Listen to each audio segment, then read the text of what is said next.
ദൈവത്തിൻ്റെ വാഗ്ദത്തങ്ങൾ, ദൈവത്തിൻ്റെ വചനങ്ങൾ ഒരിക്കലും മാറ്റപ്പെടുകയില്ല. ആകാശവും ഭൂമിയും മാറിപ്പോയാലും ദൈവത്തിൻ്റെ വചനം മാറുകയില്ല. മനുഷ്യർ മാറും, സാഹചര്യങ്ങൾ മാറും, അനുഭവങ്ങളിൽ മാറ്റങ്ങൾ ഉണ്ടാകും, വ്യക്തികളിൽ മാറ്റങ്ങൾ ഉണ്ടാകും. പക്ഷെ ദൈവവചനം ഒരിക്കലും മാറത്തില്ല. മനുഷ്യൻ എപ്പോഴും സാഹചര്യങ്ങൾക്കൊത്തവണ്ണം ചലിക്കുന്നവരാണ്. അത് ഈ ദിവസങ്ങളിൽ പല കാര്യങ്ങളിലും മനസ്സിലാക്കുവാൻ നമുക്ക് കഴിയുന്നു. പക്ഷേ ദൈവം ഏത് സാഹചര്യത്തിലും നമ്മുടെ കൂടെ നിൽക്കുന്നവനാണ്. അത് അനുഭവിച്ചവർ അത് അങ്ങനെയല്ലേ? അങ്ങനെയല്ലേ? ദേവദാസന്മാർ പാടാറുണ്ട്, സുഖമുള്ള കാലത്തും കണ്ണുനീർ നേരത്തും യേശു മാത്രം മതി. എൻ്റെ സുഖമുള്ള കാലങ്ങളിലും എൻ്റെ കണ്ണുനീരിൻ്റെ നേരങ്ങളിലും എൻ്റെ കർത്താവ് എൻ്റെ കൂടെ ഇരുന്നിട്ടുണ്ടെന്നുള്ളവർ നന്നായിട്ട് കൈകളെ അടിക്കുകയാണെങ്കിൽ നന്നായിട്ട് അടിച്ചു.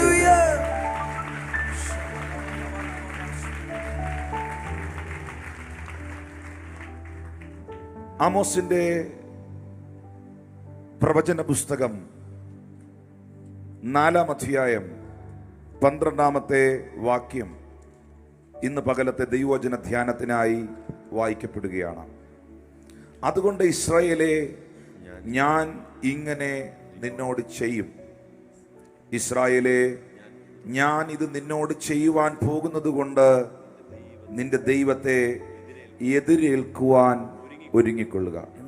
ബൈബിൾ എടുത്തവർ ദൈവമക്കൾ ജിജി മോഹൻ പാസ്റ്ററിന്റെ കൂടെ എല്ലാവർക്കും കൂടെ ആമോസിന്റെ പുസ്തകം 4-ാം അധ്യായം 12-ാമത്തെ വാക്യം വായിക്കാം.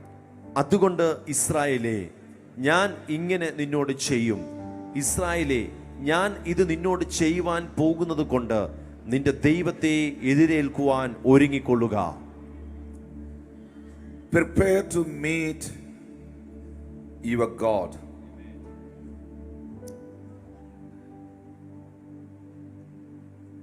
ദൈവത്തിന്റെ വാഗ്ദത്തങ്ങളിൽ അതിപ്രധാനപ്പെട്ട ഒരു വാഗ്ദത്തമാണ് the most important promise. അത് യേശു കർത്താവിൻ്റെ മടങ്ങിവരവും മഹത്വപ്രത്യക്ഷതയും മേഘപ്രത്യക്ഷതയുമാണ്. എന്നാൽ ഇതെല്ലാം ഈ കർത്താവിൻ്റെ വരവിനോടുള്ള ബന്ധത്തിൽ മുഴുവൻ കാര്യങ്ങളും നമുക്ക് കാണാൻ കഴിയുന്നത്, ശ്രദ്ധിക്കേണ്ടത് ഇസ്രായേൽ എന്ന രാജ്യത്തോടുള്ള ബന്ധത്തിലാണ്. യേശു കർത്താവ് ആ രാജ്യത്തെ അത്തി എന്ന് ഉപമിച്ചിട്ടുണ്ട്. അത്തി തളിർക്കുമ്പോൾ നിങ്ങൾ അറിഞ്ഞുകൊള്ളുക. യേശു ക്രിസ്തുവിന്റെ ജനനത്തെക്കുറിച്ച് പ്രവാചകന്മാർ പ്രവചിച്ച മുഴുവൻ പ്രവചനങ്ങളും നിവർത്തീകരിക്കപ്പെട്ടു. മീഖ പ്രവചിച്ചിരുന്നു യേശു ബത്ലഹേമിൽ ജനിക്കുമെന്ന്. നീയോ ബത്ലഹേം എബ്രാത്തെ എന്ന് തുടങ്ങുന്ന ആ വചനം, പ്രവചന ഭാഗം യേശുവിന്റെ ജനനത്തോടുള്ള ബന്ധത്തിലുള്ള പ്രവചന ഭാഗമാണ്. യേശു ആരായിരിക്കുമെന്ന് പ്രവാചകനായ യെശയ്യാവ് തൻ്റെ ജനനത്തിന് ആയിരക്കണക്കിന് വർഷം മുൻപേ പ്രവചിച്ചു. നമുക്കൊരു ശിശു ജനിച്ചിരിക്കുന്നു, നമുക്കൊരു മകൻ നൽകപ്പെട്ടിരിക്കുന്നു. അവൻ അത്ഭുത മന്ത്രി, അവൻ വീരനായ ദൈവം, അവൻ നിത്യപിതാവ്, അവൻ സമാധാനത്തിന്റെ പ്രഭു. അങ്ങനെ പ്രവാചകന്മാർ പ്രവചിച്ച പ്രവചനങ്ങളുടെ നിവർത്തീകരണമായി അത് ഉൽപ്പത്തി പുസ്തകത്തിൽ തുടങ്ങിയ പ്രൊഫസിയാണ്. ആദ്യത്തെ പ്രവചനം നമ്മൾ കാണുന്നത് ഉൽപ്പത്തി പുസ്തകത്തിലാണ്.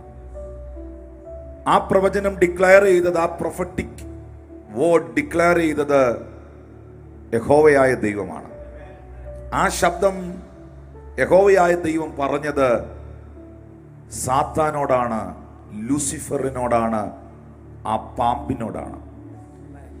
നീ മാനവകുലത്തെ വഞ്ചിച്ചെങ്കിൽ, നീ സ്ത്രീയെ ചതിച്ചുവെങ്കിൽ, ഉൽപ്പത്തിയുടെ പുസ്തകത്തിൽ നമ്മൾ കാണുന്നു, അവളുടെ ഉദരത്തിൽ ജനിക്കുന്നവൻ തന്നെ നിന്റെ തലയെ തകർക്കുവാനിടയായി.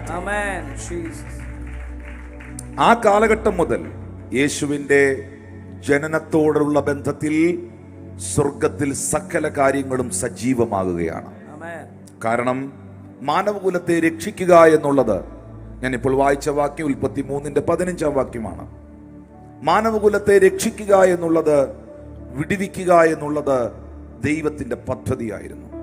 അതുകൊണ്ട് സകല പ്രവാചകന്മാർക്കും യേശു ക്രിസ്തുവിൻ്റെ മശീഹായെക്കുറിച്ചുള്ള, അവൻ്റെ ജനനത്തെക്കുറിച്ചുള്ള പ്രവചനങ്ങൾ ദൈവത്തിൽ നിന്നും ലഭിച്ചിരുന്നു. അവർ അത് പ്രവചിച്ചിരുന്നു. ദാവീദും വിളിച്ചു പറഞ്ഞു, വീട് പണിയുന്നവരായ നിങ്ങൾ തള്ളിക്കളഞ്ഞ കല്ല് മൂലക്കല്ലായി തീരും. അങ്ങനെ വ്യത്യസ്തമായ നിലകളിൽ യേശുവിന്റെ ജനനത്തെക്കുറിച്ച് പ്രവചിച്ചിരുന്നു. അതിലേക്ക് പോകുന്നില്ല. യേശു ക്രിസ്തുവിന്റെ ജീവിതത്തെക്കുറിച്ച് പ്രവാചകന്മാർ പ്രവചിച്ചു. ഗബ്രിയേൽ മാലാഖ, ഗബ്രിയേൽ ദൂതൻ മറിയത്തോട് തന്റെ ജനനത്തിനു മുൻപേ അവൻ ആരാകുമെന്ന് വ്യക്തമാക്കി. ആ നിലകളിൽ യേശുവിന്റെ ജീവിതം ഈ ഭൂമിയിൽ ഉണ്ടായി. യേശുവിന്റെ മരണം, യേശുവിന്റെ അടക്കം, ഇതെല്ലാം പ്രവചനങ്ങളുടെ നിവർത്തീകരണമാണ്. ഒരിക്കൽ ഞാൻ വാക്യസഹിതം, ഒത്തുവാക്യങ്ങൾ സഹിതം, റഫറൻസുകൾ സഹിതം ഇതിവിടെ പ്രസംഗിച്ചിട്ടുള്ളതാണ്. യേശുവിനെ അടക്കം ചെയ്തത് മണ്ണിലല്ല, കല്ലിൽ വെട്ടിയ കല്ലറയിലാണ്. എൻ്റെ പരിശുദ്ധനെ ഞാൻ ദ്രവത്വം കാണുവാൻ സമ്മതിക്കുകയില്ല എന്ന പ്രവചനം അവിടെ നിറവേറുകയാണ്. അവന്റെ അസ്ഥികളിൽ ഒന്നും തന്നെ ഒടിഞ്ഞുപോയില്ല എന്ന പ്രവചനം നിക്കോദിമോസും അരിമത്തേയിലെ മന്ത്രിയായ ജോസഫും അവർ നടത്തിയ ഇടപെടലുകളാൽ സന്ധിയായപ്പോൾ കുരിശിച്ചവനെ, ക്രൂശിക്കപ്പെട്ടവനെ കൈകാലുകൾ തല്ലി ഒടിച്ച് അസ്ഥികൾ ഒടിച്ചു കളഞ്ഞ് താഴ്വരയിലേക്ക് തള്ളേണ്ട സാഹചര്യത്തിൽ യേശു കർത്താവിനെ ക്രൂശിൽ നിന്നും ഇറക്കി ശീലകൾ കൊണ്ട് പൊതിഞ്ഞ് ഏറ്റവും ശ്രേഷ്ഠകരമേറിയ ഒരടക്കം യേശു കർത്താവിന് അന്ന് ലഭിക്കുവാനിടയായി. അതൊന്നും സംഭവിച്ചത് സ്വാഭാവികമായി, സാധാരണമായി ഉണ്ടായ ഒരു അവസ്ഥയിലല്ല. അതെല്ലാം നടന്നത് പ്രവചനങ്ങളുടെ നിവർത്തീകരണമാണ്.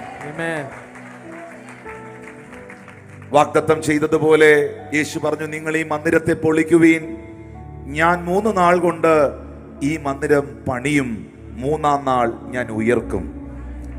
ആ കർത്താവിന്റെ വാഗ്ദത്തത്തെ തടയാൻ അന്നത്തെ ഗവൺമെന്റും റോമൻ പട്ടാളക്കാരും മനുഷ്യരും അവരുടെ മുഴുവൻ സന്നാഹങ്ങളും ഒത്തൊരുമിച്ച് ഒരു മനസ്സോടെ ശ്രമിച്ചിട്ടും ആ വാഗ്ദത്തത്തെ തടയുവാനോ ആ ഞായറാഴ്ച പകൽ ഇറങ്ങി വന്ന പുനരുത്ഥാന ശക്തിയുടെ മുമ്പിൽ നിൽക്കുവാനോ അവർക്ക് കഴിഞ്ഞില്ല. ഇന്ന് പകൽ ഇതിലകത്തിരിക്കുന്ന വിശ്വസിക്കുന്ന ദൈവമക്കളോട് ഞാൻ പറയുന്നു, നിങ്ങളോടോ നിങ്ങളുടെ കുടുംബത്തോടോ ദൈവസഭയോടോ കർത്താവ് ഒരു വാഗ്ദത്തം തന്നിട്ടുണ്ടെങ്കിൽ ഒരു സാഹചര്യങ്ങൾക്കും ഒരു വ്യക്തികൾക്കും അതിനെ നിഷ്ഫലമാക്കുവാൻ കഴിയുകയില്ല. കാരണം ദൈവം വാഗ്ദത്തങ്ങളിൽ വിശ്വസ്തനാണ്, വാക്ക് മാറാത്തവനാണ്. 2024-ലും 22-ലും 23-ലും ഒക്കെ നിന്റെ കാതിൽ കേട്ട വാഗ്ദത്തങ്ങളെ നിനക്ക് ഈ വർഷത്തിൽ സ്വീകരിക്കുവാൻ ദൈവ അവസരങ്ങൾ തരുമെന്ന് വിശ്വസിക്കുന്ന ദൈവമക്കൾ കരങ്ങളെ അടിച്ച ദൈവത്തിന് നന്ദി പറയാം.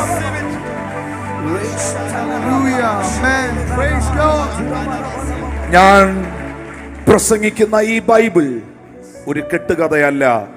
ഞാൻ പ്രസംഗിക്കുന്ന ദൈവവചനം ആരുടെയെങ്കിലും ഉള്ളത്തിൽ ഉൾത്തിരിഞ്ഞ ഒരാശയമോ ഏതെങ്കിലും ഒരു കാലഘട്ടത്തിൽ മനുഷ്യൻ അങ്ങ് തോന്നി ചുമ്മാതെ എഴുതി വെച്ച ഒരു പുസ്തകവുമല്ല.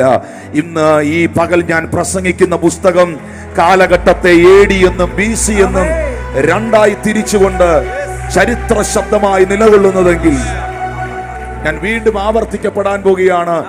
ഈ വർഷം മുതൽ ഇനി അങ്ങോട്ട് ബൈബിൾ എന്ന വിശുദ്ധ ഗ്രന്ഥത്തിന് ഏറ്റവും പ്രാധാന്യത ഉണ്ടാകാൻ പോകുന്ന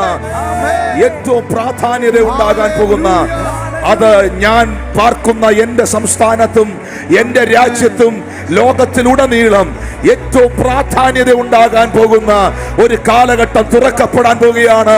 അത് വിശ്വസിക്കുന്ന ദൈവമക്കൾ ശബ്ദമുയർത്തി കർത്താവിനെ സ്തുതിക്കാം.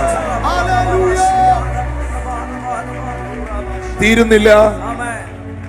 വാഗ്ദത്തങ്ങൾ ക്രിസ്തുവിന്റെ ജനനത്തോടുകൂടെയും ജീവിതത്തോടുകൂടെയും മരണ പുനരുത്ഥാനത്തോടുകൂടെയും സ്വർഗാരോഹണത്തോടുകൂടെയും അവസാനിക്കുന്നില്ല.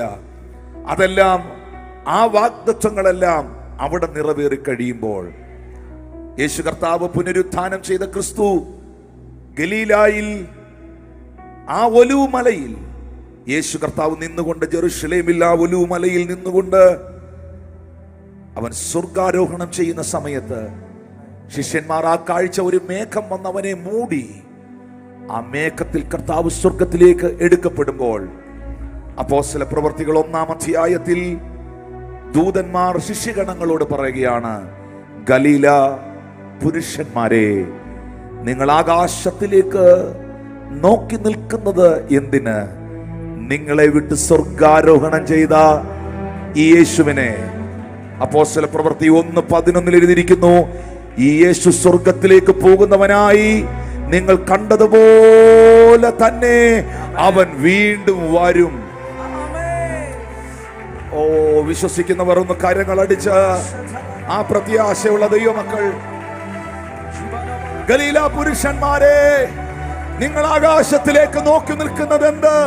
നിങ്ങളെ വിട്ട് സ്വർഗാരോഹണം ചെയ്ത ഈ യേശുവിനെ സ്വർഗത്തിലേക്ക് പോകുന്നവനായി നിങ്ങൾ കണ്ടതുപോലെ തന്നെ അവൻ വീണ്ടും വരും.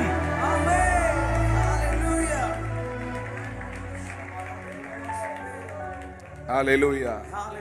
കർത്താവിന്റെ ദാസന്മാരുടെ ശുശ്രൂഷ എനിക്കിന്ന് വർഷിപ്പ് ടീം എല്ലാവരും വേണമെന്നില്ല. കീബോർഡ് വായിക്കുന്ന ആളും പാടുന്ന ആളുടെ പേരും ഇവിടെ ഉണ്ടെങ്കിൽ നല്ലതായിരിക്കും. ഈ വാക്യം എല്ലാവരും ഒന്ന് വായിച്ചേ. ടി വി കാണാൻ പറ്റുന്നുണ്ടോ? വായിച്ചോ. ഗലീല പുരുഷന്മാരെ, നിങ്ങൾ ആകാശത്തിലേക്ക് നോക്കി നിൽക്കുന്നത് എന്ത്? നിങ്ങളെ വിട്ട് സ്വർഗാരോഹണം ചെയ്ത ഈ യേശുവിനെ സ്വർഗത്തിലേക്ക് പോകുന്നതിനായി നിങ്ങൾ കണ്ടതുപോലെ തന്നെ അവൻ വീണ്ടും വരും എന്ന് പറഞ്ഞു. ഈ മെസ്സേജ് പാസ് ചെയ്തത് മനുഷ്യനല്ല. ഈ മെസ്സേജ് പാസ് ചെയ്തത് സ്വർഗത്തിലെ ദൂതന്മാരാണ്. ഞാൻ ചോദിക്കട്ടെ, അസാധ്യത നിലകൊണ്ടിരുന്ന ഒരു സാഹചര്യത്തിൽ മറിയം തന്നെ ചോദിച്ചു. ദൂതൻ വന്ന് മറിയത്തോട് പറയുകയാണ്, അവിവാഹിതയായ സ്ത്രീയോട് പറയുകയാണ്, നിന്റെ ഉദരത്തിനകത്ത് ഒരു പൈതൽ ഉരുവാകും, അവൻ അത്യുന്നതനായ ദൈവത്തിന്റെ പുത്രൻ എന്ന് വിളിക്കപ്പെടും. പിതാവാകുന്ന ദൈവം ദാവീദിന്റെ സിംഹാസനം അവന് നൽകും.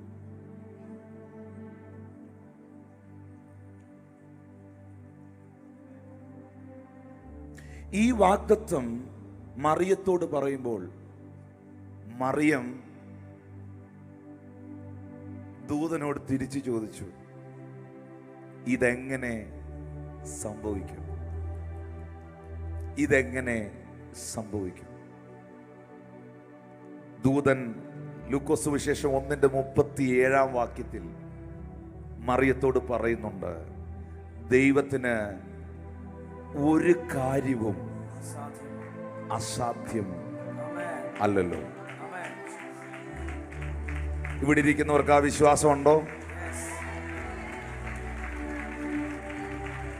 അതേത് കാര്യമാകാം, അത് നിങ്ങൾക്കറിയാം. ഇമ്പോസിബിളായ ഒരു സിറ്റുവേഷനിൽ ബുദ്ധിക്കും ചിന്തയ്ക്കും യുക്തിവാദികളുണ്ടല്ലോ, യുക്തിക്കും ബുദ്ധിക്കും ചിന്തയ്ക്കും ഒന്നും വിശ്വസിക്കാൻ കഴിയാത്ത ഒരാലോചന ദൈവത്തിന്റെ ദൂതൻ അറിയിക്കുമ്പോൾ ദൂതൻ പറയുന്നു, അത്യുന്നതന്റെ ശക്തി നിന്റെ മേൽ വരും, പരിശുദ്ധാത്മാവിനാൽ വിശുദ്ധ പ്രജ ഉളവാകും. ഹല്ലേലൂയ. അവൻ മനുഷ്യനെ അവരുടെ പാപങ്ങളിൽ നിന്ന് രക്ഷിക്കാൻ ഇരിക്കുന്ന വ്യക്തിത്വമായതിനാൽ അവൻ യേശു എന്ന പേർ വിളിക്കണം. അത് സംഭവിച്ചോ? അത് സംഭവിച്ചോ? അത് സംഭവിച്ചില്ലായിരുന്നെങ്കിൽ ഇന്ന് ഇവിടെ ഇങ്ങനെ ഒരു ആരാധന ഉണ്ടോ? അല്ല, നിങ്ങൾ അത് സംഭവിച്ചില്ലെന്ന് ഇനി ചുമ്മാ പറഞ്ഞാലും ഇനി അങ്ങനെ ആർക്കും പറയാൻ പറ്റത്തില്ല. കാരണം വീട്ടിൽ കിടക്കുന്ന കലണ്ടറില്ലേ, അത് കലണ്ടർ നോക്കുന്നതിൽ ജാതിയോ മതം ഉണ്ടോ? വീട്ടിൽ കിടക്കുന്ന കലണ്ടറില്ലേ, ആ കലണ്ടർ വരെ പറയുന്നത് ക്രിസ്തുവിന് മുൻപും ക്രിസ്തുവിന് ശേഷവും. ഒന്ന് കരമടിച്ച് ആ കലണ്ടർ വരെ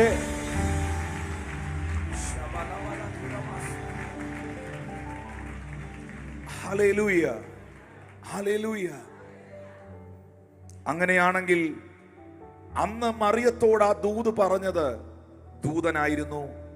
ആ ദൂത് അതുപോലെ സംഭവിച്ചെങ്കിൽ ദൈവത്തിന്റെ ദൂതന്മാർ അപ്പോസ്തല പ്രവൃത്തി 1-ാം അധ്യായം 11-ാം വാക്യത്തിൽ വീണ്ടും ശബ്ദമുയർത്തുകയാണ്. ഗലീല പുരുഷന്മാരെ, നിങ്ങൾ ആകാശത്തിലേക്ക് നോക്കി നിൽക്കുന്നതെന്ത്? നിങ്ങളെ വിട്ട് സ്വർഗാരോഹണം ചെയ്ത ഈ യേശുവിനെ സ്വർഗത്തിലേക്ക് പോകുന്നവനായി നിങ്ങൾ കണ്ടതുപോലെ തന്നെ അവൻ വീണ്ടും വരും. അന്ന് ദൂത് പറഞ്ഞത് മറിയം കണ്ടെങ്കിൽ ഈ പറഞ്ഞ ദൂത് ഞാനും നിങ്ങളും കാണാൻ തയ്യാറാകുന്നുണ്ടെങ്കിൽ ശബ്ദമുയർത്തി ഈ ദൈവത്തിന്റെ ആലോചന ഇത് സംഭവിച്ചിരിക്കും, ഇത് യാഥാർത്ഥ്യമായിരിക്കും. അതുകൊണ്ടാണ് പാട്ടുകാരൻ പറഞ്ഞത്, വിശുദ്ധിയെ തികച്ചു നാം ഒരുങ്ങി നിൽക്ക, പ്രിയൻ വരുവതിൽ താമസം ഏറെയില്ല. ഇത് മറ്റാരെങ്കിലും പറഞ്ഞിട്ടുണ്ടോ? ഇങ്ങനൊരു പ്രത്യാശ വേറെ ആർക്കുണ്ട്? അടുത്തിരിക്കുന്ന ആളെ ഒന്ന് മുട്ടിയേച്ച് ചോദിച്ചേ, ഇങ്ങനൊരു പ്രത്യാശ മറ്റാർക്കുണ്ട്?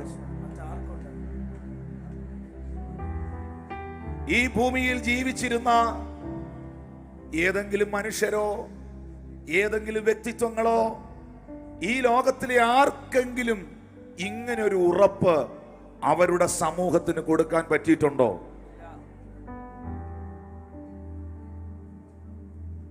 ഉയർത്തെഴുന്നേറ്റവൻ, ഞാൻ ഒറ്റ വാക്കിൽ ഇങ്ങനെ പറയുന്നു, ദൈവമക്കളോട് യേശു ജനിച്ചതുപോലെ ഈ ഭൂമിയിൽ ആരും ജനിച്ചിട്ടില്ല. കാരണം രാജാതി രാജാവായവൻ, ദൂതന്മാരുടെ ആരാധനയിൽ ഇരുന്നവൻ, സർവശക്തനായവൻ ഇങ്ങ് താണിറങ്ങി കാലിത്തൊഴുത്തിൽ ജനിക്കുവാനിടയായി. യേശു ജീവിച്ചതുപോലൊരു ജീവിതം ഈ ഭൂമിയിൽ നയിക്കുവാൻ ആർക്കും സാധ്യമായിട്ടില്ല. യേശു മരിച്ചതുപോലൊരു ദാരുണ മരണം ഈ ഭൂമിയിൽ ആരും കൈവരിച്ചിട്ടില്ല. യേശു ഉയർത്തെഴുന്നേറ്റതുപോലെ ഈ ഉലകത്തിൽ ആരും മരണത്തെ ജയിച്ച് ഉയർത്തെഴുന്നേറ്റിട്ടില്ല. ഇനി അതിലെല്ലാം അപ്പുറമായി തന്നിൽ വിശ്വസിക്കുന്ന, തന്നിൽ പ്രത്യാശ അർപ്പിച്ചിരിക്കുന്ന, തന്നെ കാത്തിരിക്കുന്ന തന്റെ ജനത്തെ ചേർക്കുവാൻ ഞാൻ മടങ്ങി വരും, വീണ്ടും വരും എന്ന ഉറപ്പ് തന്ന ഒരുവൻ ഉലകത്തിലില്ല. ഈ നല്ല കർത്താവിനെ അറിയാൻ ഭാഗ്യം ലഭിച്ച, അവനെ വിശ്വസിക്കാൻ കൃപ ലഭിച്ച ദൈവമക്കളെ, നിങ്ങൾ അനുഗ്രഹീതരാണ്.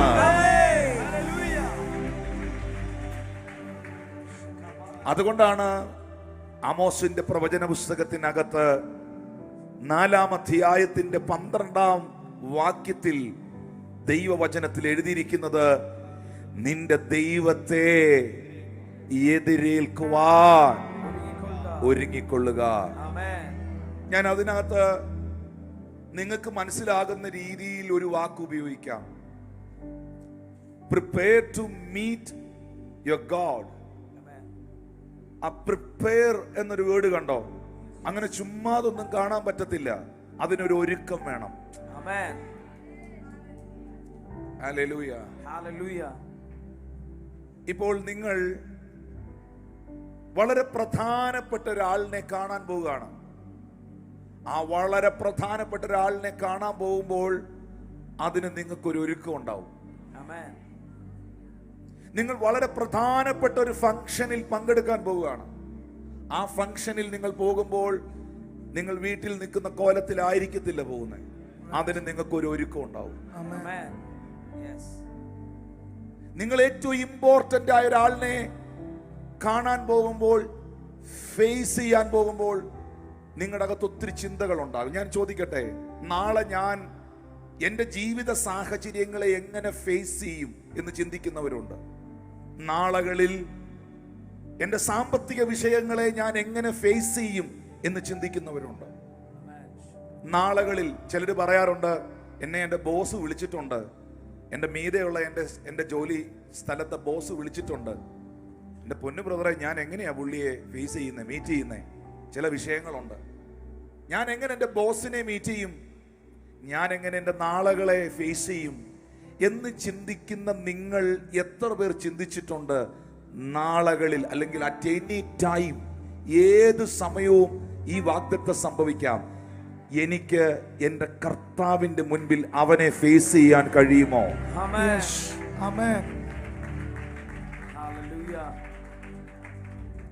അവനെ ഫേസ് ചെയ്യുവാൻ എനിക്ക് കഴിയണമെങ്കിൽ വചനം പറയുന്നു, അതിനെനിക്ക് വ്യക്തിപരമായ ഒരു പ്രിപ്പറേഷൻ ആവശ്യമാണ്. അതാണ് പാട്ടുകാരൻ പറഞ്ഞു. ഇനി ഞാൻ പറഞ്ഞില്ല, അത് പാടിക്കോ. വിശുദ്ധിയെ തികച്ചു നാം ഒരുങ്ങി നിൽക്കാം. ആ പ്രിപ്പറേഷൻ നമുക്ക് ആവശ്യമാണ്. പ്രിയൻ വരുവതിൻ താമസം ഏറെയില്ല. ഇത് ഓൺലൈനിൽ കാണുന്നവരും ഈ ചർച്ചിൽ ഇരിക്കുന്നവരും എല്ലാം മനസ്സിലാക്കണം. നമ്മൾ ന്യൂ ഇയറിന്റെ സർവീസിൽ ഇത് സവിസ്തരമായി കേൾക്കുവാനിടയായി. 2025, 26, 27 വർഷങ്ങളൊക്കെയും കർത്താവിന്റെ വരവിനോടുള്ള ബന്ധത്തിൽ മുഴുവൻ ലക്ഷണങ്ങളും കാണിക്കാൻ പോകുന്ന സമയങ്ങളാണ്. ഒന്ന് കരങ്ങൾ അടിച്ച് കർത്താവിനൊന്ന് നന്ദി പറഞ്ഞേ. 2 കരങ്ങളും അടിച്ച് പാടുന്നെങ്കിൽ പാട്. 2 കരങ്ങളും അടിച്ച് തികച്ചു നാം ഒരുങ്ങി നിൽക്കാം. പ്രിയൻ വരുവതിൻ താമസമേറെയില്ല. വിശുദ്ധിയെ തികച്ചു നാം ഒരുങ്ങി നിൽക്കാം. പ്രിയൻ വരുവതിൻ താമസമേറെയില്ല. തന്റെ വാഗ്ദത്തങ്ങൾ പലതും നിറവേറുന്നേ ഒരുങ്ങിയിടാം. തന്റെ വാഗ്ദത്തങ്ങൾ പലതും നിറവേറുന്നേ ഒരുങ്ങിയിടാം. വിശുദ്ധിയെ തികച്ചു നാം ഒരുങ്ങി നിൽക്കാം. പ്രിയൻ വരുവതിൻ താമസമേറെയില്ല.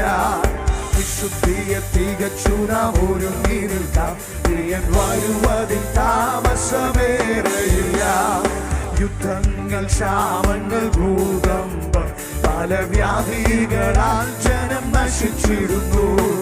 യുദ്ധങ്ങൾ, ക്ഷാമങ്ങൾ, ഭൂകമ്പം, പല വ്യാധികളാൽ ജനം നശിച്ചിരുന്നു. രാജ്യങ്ങളോട് എതിർത്തു തുടങ്ങിയല്ലോ ഒരുങ്ങിയിടാം. രാജ്യങ്ങളോട് എതിർത്തു തുടങ്ങിയല്ലോ ഒരുങ്ങിയിടാം. വിശുദ്ധിയെ തികച്ചു നാം ഒരുങ്ങി നിൽക്കാം. പ്രിയൻ വരുവതിൻ താമസമേറെയില്ല. വിശുദ്ധിയെ തികച്ചു നാം ഒരുങ്ങി നിൽക്കാം. പ്രിയൻ വരുവതിൻ താമസമേറെയില്ല. ഓ കൊട്ടാരങ്ങൾ തുടങ്ങി കൊട്ടിൽ വരെ ജനം കണ്ടു താഴ്വരയിലല്ലയോ. കൊട്ടാരങ്ങൾ തുടങ്ങി കൊട്ടിൽ വരെ ജനം കണ്ടു താഴ്വരയിലല്ലയോ. ഒരു സ്വസ്ഥതയുമില്ല മനുഷ്യർക്കിഹേ ഒരുങ്ങിയിടാം. ഒരു സ്വസ്ഥതയുമില്ല മനുഷ്യർക്കിഹേ ഒരുങ്ങിയിടാം. ഓ ആകാശത്തിൽ ശക്തി ഇളകുന്നതാൽ ഭൂവിലെന്തു ഭാവിക്കുമെന്നോർത്തുകൊണ്ട്. ആകാശത്തിൽ ശക്തി ഇളകുന്നതാൽ ഭൂവിലെന്തു ഭാവിക്കുമെന്നോർത്തുകൊണ്ട്. ജനം പേടിച്ചു നിർജീവരായിടുന്നേ ഒരുങ്ങിയിടാം. ജനം പേടിച്ചു നിർജീവരായിടുന്നേ ഒരുങ്ങിയിടാം. ആ ബുദ്ധിമാന്മാർ പലർ വീണിടുന്നേ. ദൈവശക്തിയെ ജയിച്ചവരോടിടുന്നേ. ലോകമോഹങ്ങൾക്ക് അതിരായി തീരുന്നതാ ഒരുങ്ങിയിടാം. ലോകമോഹങ്ങൾക്ക് അതിരായി തീരുന്നതാ ഒരുങ്ങിയിടായി വന്നിടും. 10,000 പേർകളിൽ സുന്ദരനാ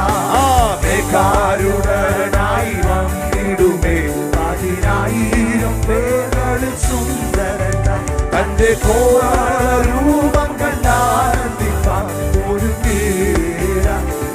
കോമളരൂപം കണ്ടാനന്ദിപ്പാൻ ഇത് സഭയോടുള്ള ദൂതാണ്. മാലിന്യപ്പെടാതെ മാലിന്യപ്പെട്ടിടാതോടിടുക. മണവാളൻ വരവേറ്റമടുത്തുപോയി. മാലിന്യപ്പെട്ടിടാതോടിടുക.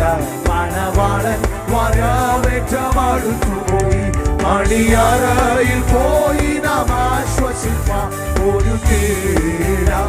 മണിയറയിൽ പോയി നാം ആശ്വസിപ്പാൻ ഒരുങ്ങിയിടാം. ആ വിശുദ്ധിയെ തികച്ചു നാം ഒരുങ്ങിയിടാം. Prepare to meet your God. താമസമേയില്ല. വിശുദ്ധിയെ തികച്ചു നാം ഒരുങ്ങിയിടാം. പ്രിയൻ വരുവതിൽ താമസമേയില്ല. തന്റെ വാഗ്ദത്തങ്ങൾ പലതും നിറവേറുന്നേ ഒരുങ്ങിയിടാം. തന്റെ വാഗ്ദത്തങ്ങൾ പലതും നിറവേറുന്നേ ഒരുങ്ങിയിടാം. അപ്പോസ്തലന്മാരുടെ പ്രവർത്തികൾ 1-ാം അധ്യായം 11-ാമത്തെ വാക്യം താമസം വിന നിറവേറുമെന്ന പ്രത്യാശയുള്ള ദൈവമക്കൾ ആ കരങ്ങളെ ഒന്ന് ഉയർത്തി ദൈവത്തിന് സ്തോത്രം ചെയ്ത്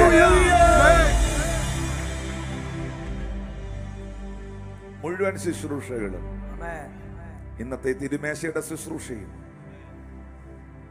മുഴുവൻ ആരാധനയും ഞാൻ രക്ഷിക്കപ്പെട്ടതും ദൈവകൽപ്പന അനുസരിച്ചതും ദൈവഭാഗത്ത് വന്നതും ഇവിടെ ഇരിക്കുന്ന ആരോടെങ്കിലും പ്രവചിച്ചതും കർത്താവ് ഇവിടുത്തെ രോഗികളെ സൗഖ്യമാക്കിയതും വിടുതലുകൾ അയച്ചതും മുഴുവൻ കാര്യങ്ങളും യേശുവിന്റെ വരവിനോടുള്ള ബന്ധത്തിലെ പ്രിപ്പറേഷനാണ്.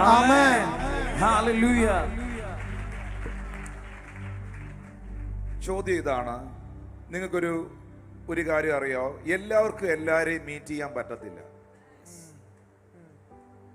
എല്ലാവർക്കും എല്ലാവരെയും മീറ്റ് ചെയ്യാൻ എനിക്ക് ആമോസിന്റെ പുസ്തകത്തിലെ വാക്യം ഇട്ടേക്കണേ.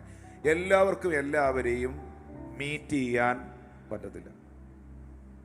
ഇവിടുത്തെ ഒരു സാധാരണക്കാരൻ വിചാരിച്ചാൽ ചില വ്യക്തികളെ ഒന്നും മീറ്റ് ചെയ്യാൻ പറ്റുകയില്ല. ഒത്തിരി ശ്രമങ്ങൾ നടത്തണം. ശരിയാണോ? ആർക്കും ആരെയും വേണമെങ്കിലും കാണാമോ? പറ്റത്തില്ല. പക്ഷെ എല്ലാവർക്കും എല്ലായ്പ്പോഴും എപ്പോഴും മീറ്റ് ചെയ്യാൻ പറ്റുന്ന ഒരാളുണ്ട്.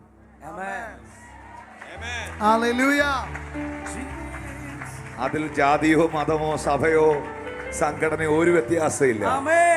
അതിൽ പണക്കാരനെന്നോ പാവപ്പെട്ടവനെന്നോ പണ്ഡിതനെന്നോ പാമ്പരനെന്നോ ഒന്നും തന്നെയില്ല. അത് അങ്ങനെ ആയതുകൊണ്ട് കർത്താവായ യേശുവിനെ ആർക്കും കാണാം.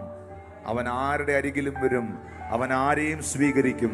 തന്റെ നാമത്തിൽ വിശ്വസിക്കുന്ന ഏവർക്കും ദൈവമക്കളാകാൻ അതിലെ യഹൂദനെന്നില്ല, യവനനെന്നില്ല, എബ്രായനെന്നില്ല. കർത്താവിന്റെ നാമം വിളിച്ചപേക്ഷിക്കുന്ന ഏവനും രക്ഷിക്കപ്പെടും. ഇല്ലെങ്കിൽ നമ്മളിവിടെ കാണുമോ? ഹല്ലേലൂയ. പക്ഷേ അതിനൊരു പ്രിപ്പറേഷൻ ആവശ്യമാണ്. മീറ്റ് ചെയ്യാം, പക്ഷെ ഒരു പ്രിപ്പറേഷൻ ആവശ്യമാണ്. എങ്ങനെ ഒരു സാധാരണ മനുഷ്യനായി എനിക്ക് ഇത്ര വലിയവനായ ദൈവത്തെ മീറ്റ് ചെയ്യാൻ കഴിയും? ഞാനൊരു നോർമൽ പേഴ്സണാണ്. ദൈവം ഭയങ്കര വലിയവനായ ദൈവമാണ്. ആ ദൈവത്തെ എനിക്ക് എങ്ങനെ കണ്ടുമുട്ടുവാൻ, ഫേസ് ചെയ്യുവാൻ, അരികിൽ വരുവാൻ കഴിയും?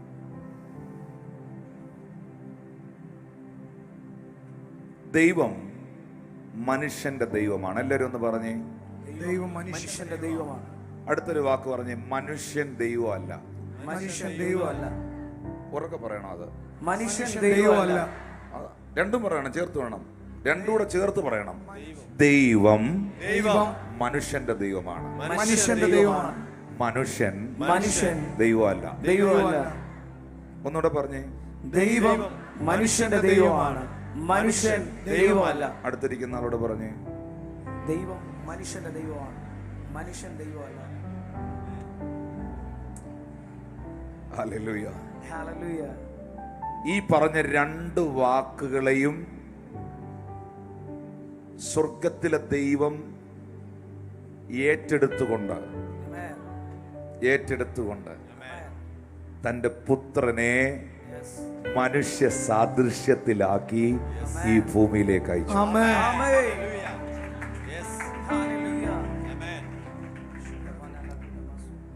ഒന്നാമതായി, സമയപരിമിതികൾ കൊണ്ട് തിരുമേശയുടെ ശുശ്രൂഷയാണല്ലോ, ഒന്നാമതായി കർത്താവിന്റെ വരവിനോടുള്ള ബന്ധത്തിൽ അവനെ എതിരേൽക്കുവാൻ, അവനെ മീറ്റ് ചെയ്യുവാൻ ആഗ്രഹിക്കുന്നവരുണ്ടെങ്കിൽ നമ്പർ 1, അവനിൽ വിശ്വസിക്കുക, യേശുവിൽ വിശ്വസിക്കുക.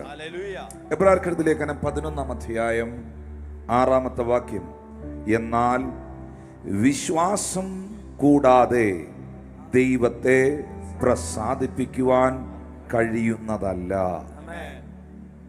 ദൈവത്തിന്റെ അടുക്കൽ വരുന്നവൻ, വന്നവരെല്ലാം ഒന്ന് കൈ ഉയർത്തി കാണിച്ച്, യേശു കർത്താവിന്റെ സന്നിധിയിലാണ് ഞാൻ വന്നിരിക്കുന്നെന്നുള്ളവർ. ദൈവത്തിന്റെ അടുക്കൽ വരുന്നവൻ ദൈവം ഉണ്ടെന്നും തന്നെ അന്വേഷിക്കുന്നവർക്ക് പ്രതിഫലം കൊടുക്കുന്നെന്നും വിശ്വസിക്കേണ്ടതല്ലയോ? കൈ കൊടുത്ത് പറഞ്ഞ് അതാ വിശ്വസിക്കേണ്ടി എന്ന് പറഞ്ഞ്, അതാ വിശ്വസിക്കേണ്ടത്. എന്താ വിടുതൽ നടക്കാത്തത്? എന്താ പലതിലും ഒരു മാറ്റം സംഭവിക്കാത്തത്? ദൈവത്തിന്റെ അടുക്കൽ വരുന്നവൻ, ഇന്നിവിടെ വന്നിരിക്കുന്ന മുഴുവൻ ആളുകളുടെയും അകത്ത് ഒരു ഉറപ്പുണ്ടാകണം, ജീവിക്കുന്ന ഒരു ദൈവമുണ്ട്. ഈ ദൈവം ഇല്ലെന്നും, ഇങ്ങനൊരു കാര്യം ഇല്ലെന്നും, അത്ഭുതങ്ങളില്ലെന്നും, ദൈവപ്രവർത്തികളില്ലെന്നും, വിടുതലുകളില്ലെന്നും, ദൈവം ഇന്ന് പ്രവർത്തിക്കുന്നില്ലെന്നും, അത് പണ്ടങ്ങാണ്ട് ആരോണ്ട് പറഞ്ഞൊരു കഥയാണെന്നും ഒക്കെ തെറ്റിദ്ധരിപ്പിക്കുവാനാണ് പൈശാചിക ലോകം ശ്രമിച്ചു കൊണ്ടിരിക്കുന്നത്. അത് കർത്താവിന്റെ വരവിനോടുള്ള ബന്ധത്തിൽ ഭയങ്കരമായി കൂടി വരും.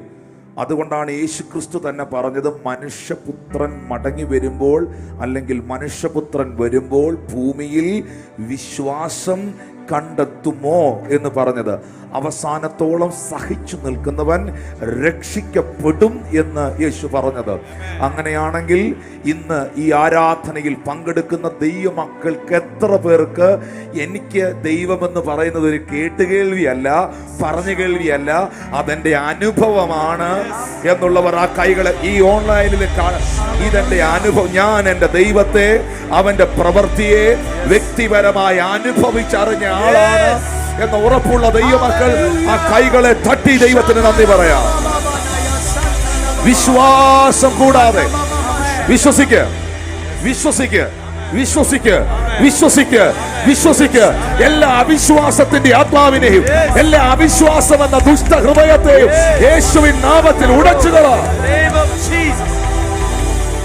ദൈവത്തിന്റെ അടുക്കൽ വരുന്നവൻ ദൈവം ഉണ്ടെന്നും, തന്നെ അന്വേഷിച്ച ദൈവമക്കളെ നിങ്ങൾക്കൊരു പ്രതിഫലം ഉണ്ടെന്നും, ഒരു ദൈവപുരുഷൻ എന്ന നിലയിൽ നിന്ന്, ദൈവത്താൽ വിളിക്കപ്പെട്ട ഒരു ദൈവദാസൻ എന്ന സ്ഥാനത്ത് നിന്ന് ഇന്ന് പകൽ ഞാനിവിടെ വിളംബരം ചെയ്യുകയാണ്.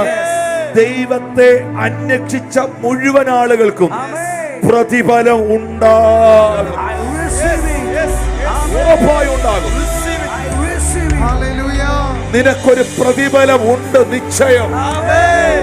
നിന്റെ പ്രത്യാശയ്ക്ക് ഭംഗം വരത്തില്ല, നിന്റെ പ്രത്യാശയ്ക്ക് ഭംഗം വരത്തില്ല, നിന്റെ പ്രത്യാശയ്ക്ക് ഭംഗം വരത്തില്ല.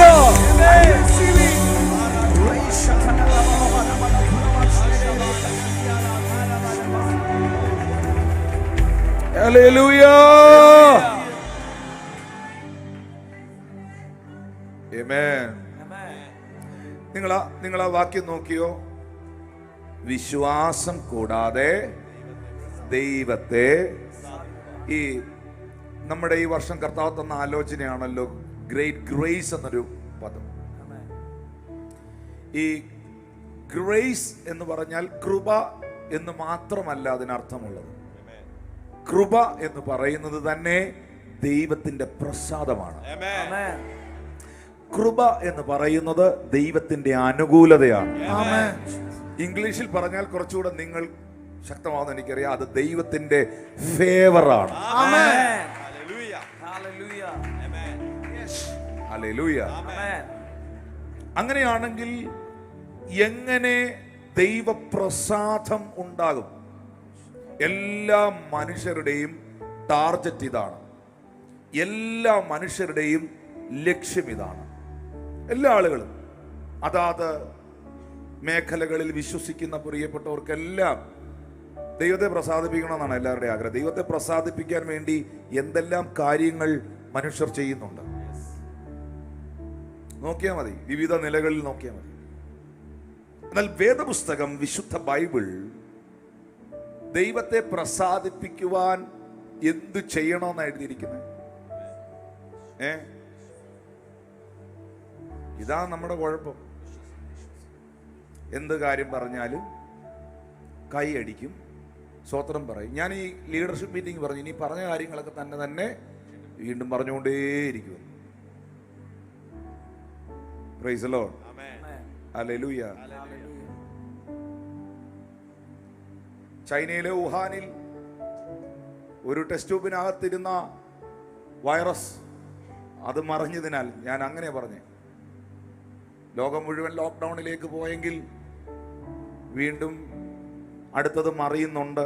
ഇത് നമ്മളെല്ലാം മറന്നുപോയെന്നറിയാം. ന്യൂ ഇയർ സർവീസിലെല്ലാം കേട്ടവരെല്ലാം പല കാര്യങ്ങളും ലോകത്തിൽ സംഭവിക്കാൻ പോകുന്നതിനെ കുറിച്ചുള്ള ഒത്തിരി പ്രൊഫറ്റിക് വേർഡുകൾ നമ്മൾ ആ ദിവസത്തിൽ കേൾക്കുവാനിടയായി. അതെല്ലാം ദൈവം ചെയ്യട്ടെ, തന്റെ മക്കളെ സൂക്ഷിക്കട്ടെ, തന്റെ ജനത്തെ കർത്താവ് പരിപാലിക്കട്ടെ. പക്ഷെ യേശു തന്റെ വരവിനോടുള്ള ബന്ധത്തിൽ പറഞ്ഞ മഹാമാരിയും, യേശു തന്റെ വരവിനോടുള്ള ബന്ധത്തിൽ പറഞ്ഞ യുദ്ധങ്ങളും, യേശു തന്റെ വരവിനോടുള്ള ബന്ധത്തിൽ പറഞ്ഞ രാജ്യങ്ങൾ തമ്മിലുള്ള അനൈക്യതകളും ഒക്കെ, ആ വാഗ്ദത്തങ്ങളൊന്നും നിറവേറാതിരിക്കത്തില്ല. അത് അങ്ങനെ തന്നെ സംഭവിച്ചിരിക്കും. ഞാൻ അതിലേക്ക് വരുന്നു വചനഭാഗത്തിൽ. പക്ഷെ നമ്മുടെ വിഷയം അതല്ല. ആ ഗ്രേറ്റ് ഗ്രേസ് നമുക്കുണ്ടാകാൻ, ആ ഫേവർ നമുക്കുണ്ടാകാൻ, ഒരാളിൽ ദൈവം പ്രസാദിച്ചു കഴിഞ്ഞാൽ ആ വ്യക്തിയുടെ ലൈഫ് മാറുകയാണ്. 100% മാറിയവരാണ് ഇവിടെ ഇരിക്കുന്നത്. ദൈവപ്രസാദം നിങ്ങളുടെ വീട്ടിൽ വെളിപ്പെട്ടാൽ നിങ്ങൾ എത്ര വലിയ ശാപത്തിന്റെ കീഴിലാണെങ്കിലും ആ ശാപങ്ങൾ തകർന്നിരിക്കും. ദൈവപ്രസാദം നിങ്ങളുടെ ജീവിതത്തിൽ വെളിപ്പെട്ടാൽ നിങ്ങൾ എത്ര ദാരിദ്ര്യത്തിൽ പോകുന്ന വ്യക്തിയാണെങ്കിലും നിങ്ങളുടെ ജീവിതത്തിൽ സമൃദ്ധി ഉണ്ടായിരിക്കും. നമുക്ക് വേണ്ടത് മനുഷ്യന്റെ പ്രസാദമല്ല, നമുക്ക് വേണ്ടത് ദൈവത്തിന്റെ പ്രസാദമാണ്. അതുകൊണ്ടാണ് പത്രോസ് അപ്പോസ്തലൻ സഭയോട് ചോദിച്ചത്, ഇപ്പോൾ നിങ്ങൾ മനുഷ്യരെയോ ദൈവത്തെയോ പ്രസാദിപ്പിക്കുന്നത്? ഹല്ലേലൂയ. അപ്പോൾ ആ ദൈവപ്രസാദം നമ്മളിൽ വരാൻ എബ്രായർ 11:6 എഴുതിയിരിക്കുന്നു, അതിനാധാരമായിരിക്കുന്നത് വിശ്വസിക്കുക എന്നുള്ളതാണ്. എന്നാൽ യേശു കർത്താവ് ഒരു കാര്യം പറയുന്നുണ്ട് ദൈവദാസനെ. അത് യോഹന്നാൻ സുവിശേഷം 6-ാം അധ്യായം 28-29 വാക്യങ്ങളിലാണ്. അവർ അവനോട്, ദൈവത്തിന് പ്രസാദമുള്ള പ്രവർത്തികളെ പ്രവർത്തിക്കേണ്ടതിന് ഞങ്ങൾ എന്ത് ചെയ്യണം? ഇതെല്ലാം മതസ്ഥരും, പെട്ടെന്ന് പോലെ, ഇതെല്ലാം മതസ്ഥരും ചെയ്യുന്നൊരു കാര്യമാണ്. ഇതെല്ലാവരും നിങ്ങൾ ചോദിക്കുന്നില്ലേ? ഞാൻ ചോദിക്കട്ടെ, ഇന്ന് ദൈവത്തെ പ്രസാദിപ്പിക്കാനുള്ള 5 കാര്യങ്ങൾ എന്ന് പറഞ്ഞുകൊണ്ട് ഞാനൊരു 5 കാര്യം പറഞ്ഞു തന്നാൽ നിങ്ങളത് ചെയ്യുകയോ ചെയ്യത്തില്ലയോ? ചെയ്യും. അത് ചെരുപ്പൂരി ഇടാൻ പറഞ്ഞാൽ ചെരുപ്പൂരി ഇടും, ആരും മിണ്ടുന്നില്ല. അത് വെള്ളവസ്ത്രം ധരിക്കണമെന്ന് പറഞ്ഞാൽ വെള്ളവസ്ത്രം ധരിക്കും. അതെന്ത് കർമ്മമാണെങ്കിലും ആചാരമാണെങ്കിലും മനുഷ്യൻ ചെയ്യും. പക്ഷേ ശിഷ്യന്മാർ കർത്താവായ യേശുവിനോട് ചോദിക്കുന്നു, ദൈവത്തിന് പ്രസാദമുള്ള പ്രവർത്തികളെ പ്രവർത്തിക്കേണ്ടതിന് ഞങ്ങൾ എന്താണ് ചെയ്യേണ്ടത്? അവര് കരുതിയത് ഒരു നീണ്ട ലിസ്റ്റ് യേശു കൊടുക്കുന്ന. പക്ഷെ യേശു കർത്താവ് പറഞ്ഞത് എന്താ? 29-ാം വാക്യത്തിൽ യേശു അവരോട്, ദൈവത്തിന് പ്രസാദമുള്ള പ്രവൃത്തി അവൻ അയച്ചവനിൽ നിങ്ങൾ വിശ്വസിക്കുന്നത് അത്രേ. ഒന്ന് കരം, നീ വേറെ ഒന്നും ചെയ്യണ്ട. ഇന്ന് പകൽ യേശുവിൽ വിശ്വസിക്കുന്നുവെങ്കിൽ, ഓ ആത്മാവിൽ പ്രാർത്ഥിച്ച അന്യഭാഷയിൽ യേശുവിൽ വിശ്വസിക്കുന്നെങ്കിൽ,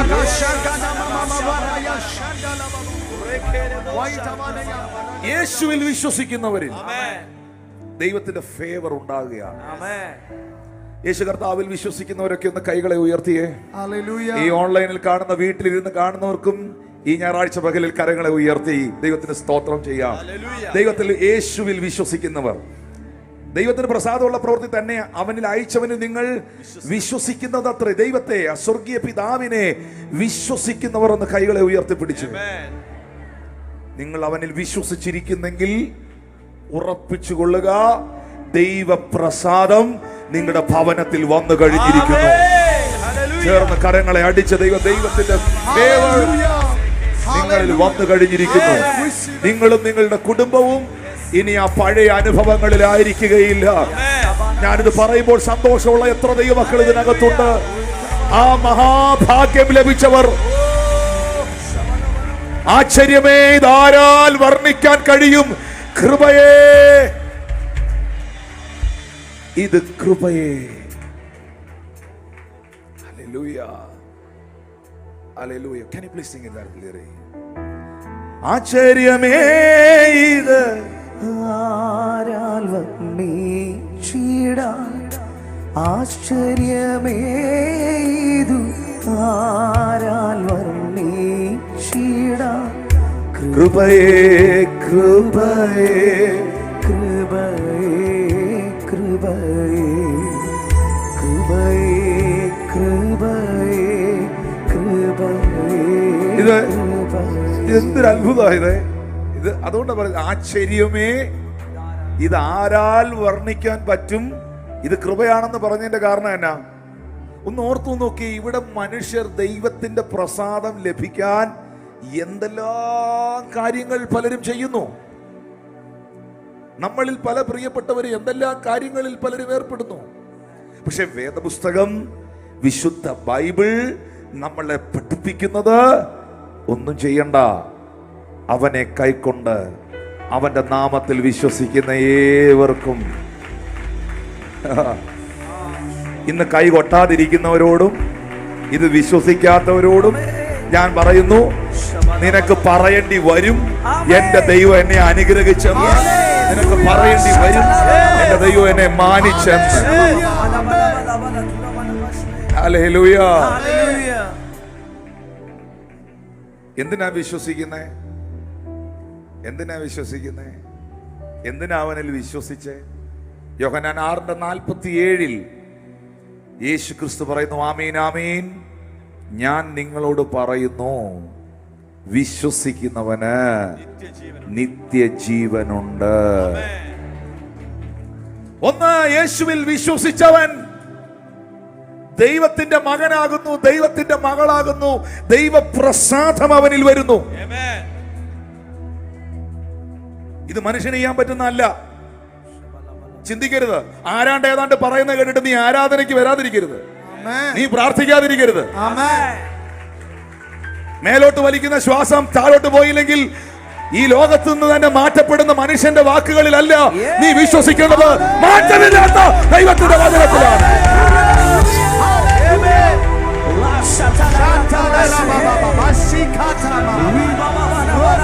കർത്താവിൽ വിശ്വസിച്ചവർ, യേശുവിൽ വിശ്വസിച്ചവർ, മോക്ഷയാത്രയാണിത്.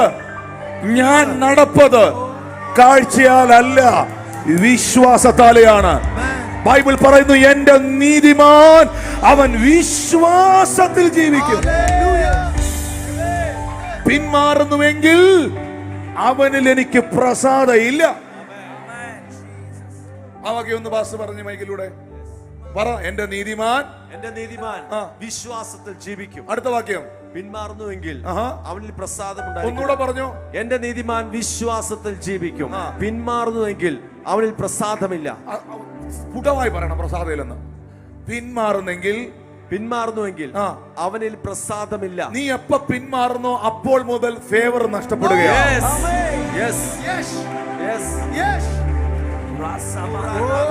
എന്നാൽ നീ ഇതിനകത്ത് ഉറച്ചു നിന്നാൽ, യേശുവിൽ ഉറച്ചു വിശ്വസിച്ചാൽ, അവന്റെ വചനത്തിൽ ഉറച്ചു നിന്നാൽ, നിന്നെ, നിന്റെ കുടുംബത്തെയും നിന്റെ തലമുറയും അനുഗ്രഹിക്കുന്ന ഒരു ദൈവമുണ്ട് എന്ന് ആത്മാവ് ഇടപെടുകയാണ്.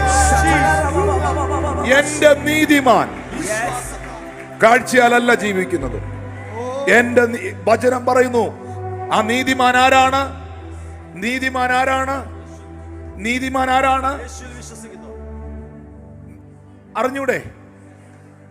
ഇതാ ഇവിടുത്തെ ഏറ്റവും വലിയ പ്രശ്നം. നേരത്തെ പറഞ്ഞു, നീതിമാൻ ആരാണ്? എന്താ റോമർക്ക് എഴുതിയ ലേഖനം 3-ാം അധ്യായം 23, 24, 25 വാക്യത്തിൽ പറയുന്നത്? ഒരു വ്യത്യാസമില്ല. എല്ലാവരും പാപം ചെയ്ത് ദൈവ തേജസ് ഇല്ലാത്തവരായി അവന്റെ കൃപയാൽ യേശു ക്രിസ്തുവിലെ വീണ്ടെടുപ്പ് മൂലം സൗജന്യമായി നീതീകരിക്കപ്പെട്ടു.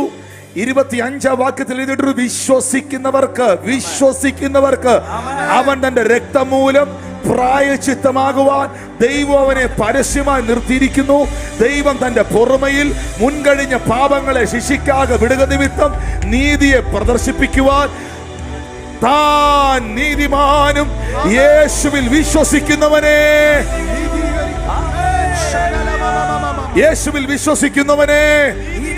നീതീകരിക്കുന്നവനുമാകേണ്ടതിന്. ആരാണ് നീതിമാൻ? യേശു ക്രിസ്തുവിൽ വിശ്വസിച്ചവർ. അതാണ് ബൈബിൾ പറയുന്നത്, എന്റെ നീതിമാൻ വിശ്വാസത്തിൽ. ആരിലുള്ള വിശ്വാസത്തിൽ? ദൈവവിശ്വാസത്തിൽ. എന്റെ നീതിമാൻ വിശ്വാസത്തിൽ ജീവിക്കും. പിന്മാറുന്നുവെങ്കിൽ അവനിൽ എനിക്ക് പ്രസാദമില്ല. അവൻ പിന്മാറാതെ ആ വിശ്വാസത്തിൽ ഉറച്ചു നിന്നാൽ എന്റെ ഫേവർ അവന്റെ കൂടെ ചലിക്കും. വിശ്വസിക്കുന്നവർ ശബ്ദമുയർത്തി, എന്റെ കൃപയുടെ കരം, എന്റെ കൃപയുടെ കരം, എന്റെ കൃപയുടെ കരം, എന്റെ കൃപയുടെ ഭുജം.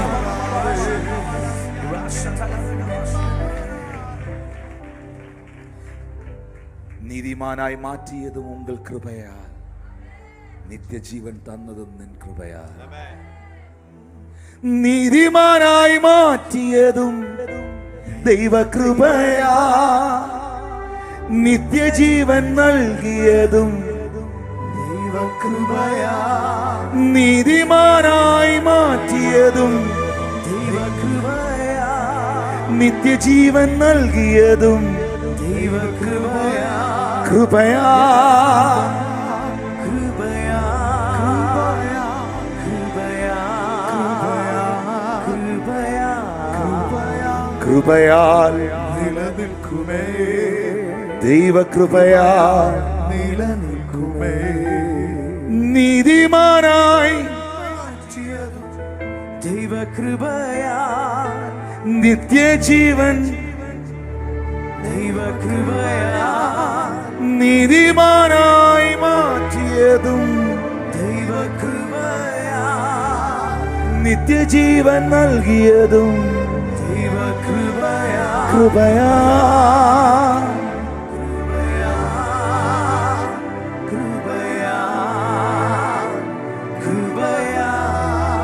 നമ്മൾ ഈ പാട്ട് പാടി ഇന്ന് ദൈവത്തെ ആരാധിക്കും.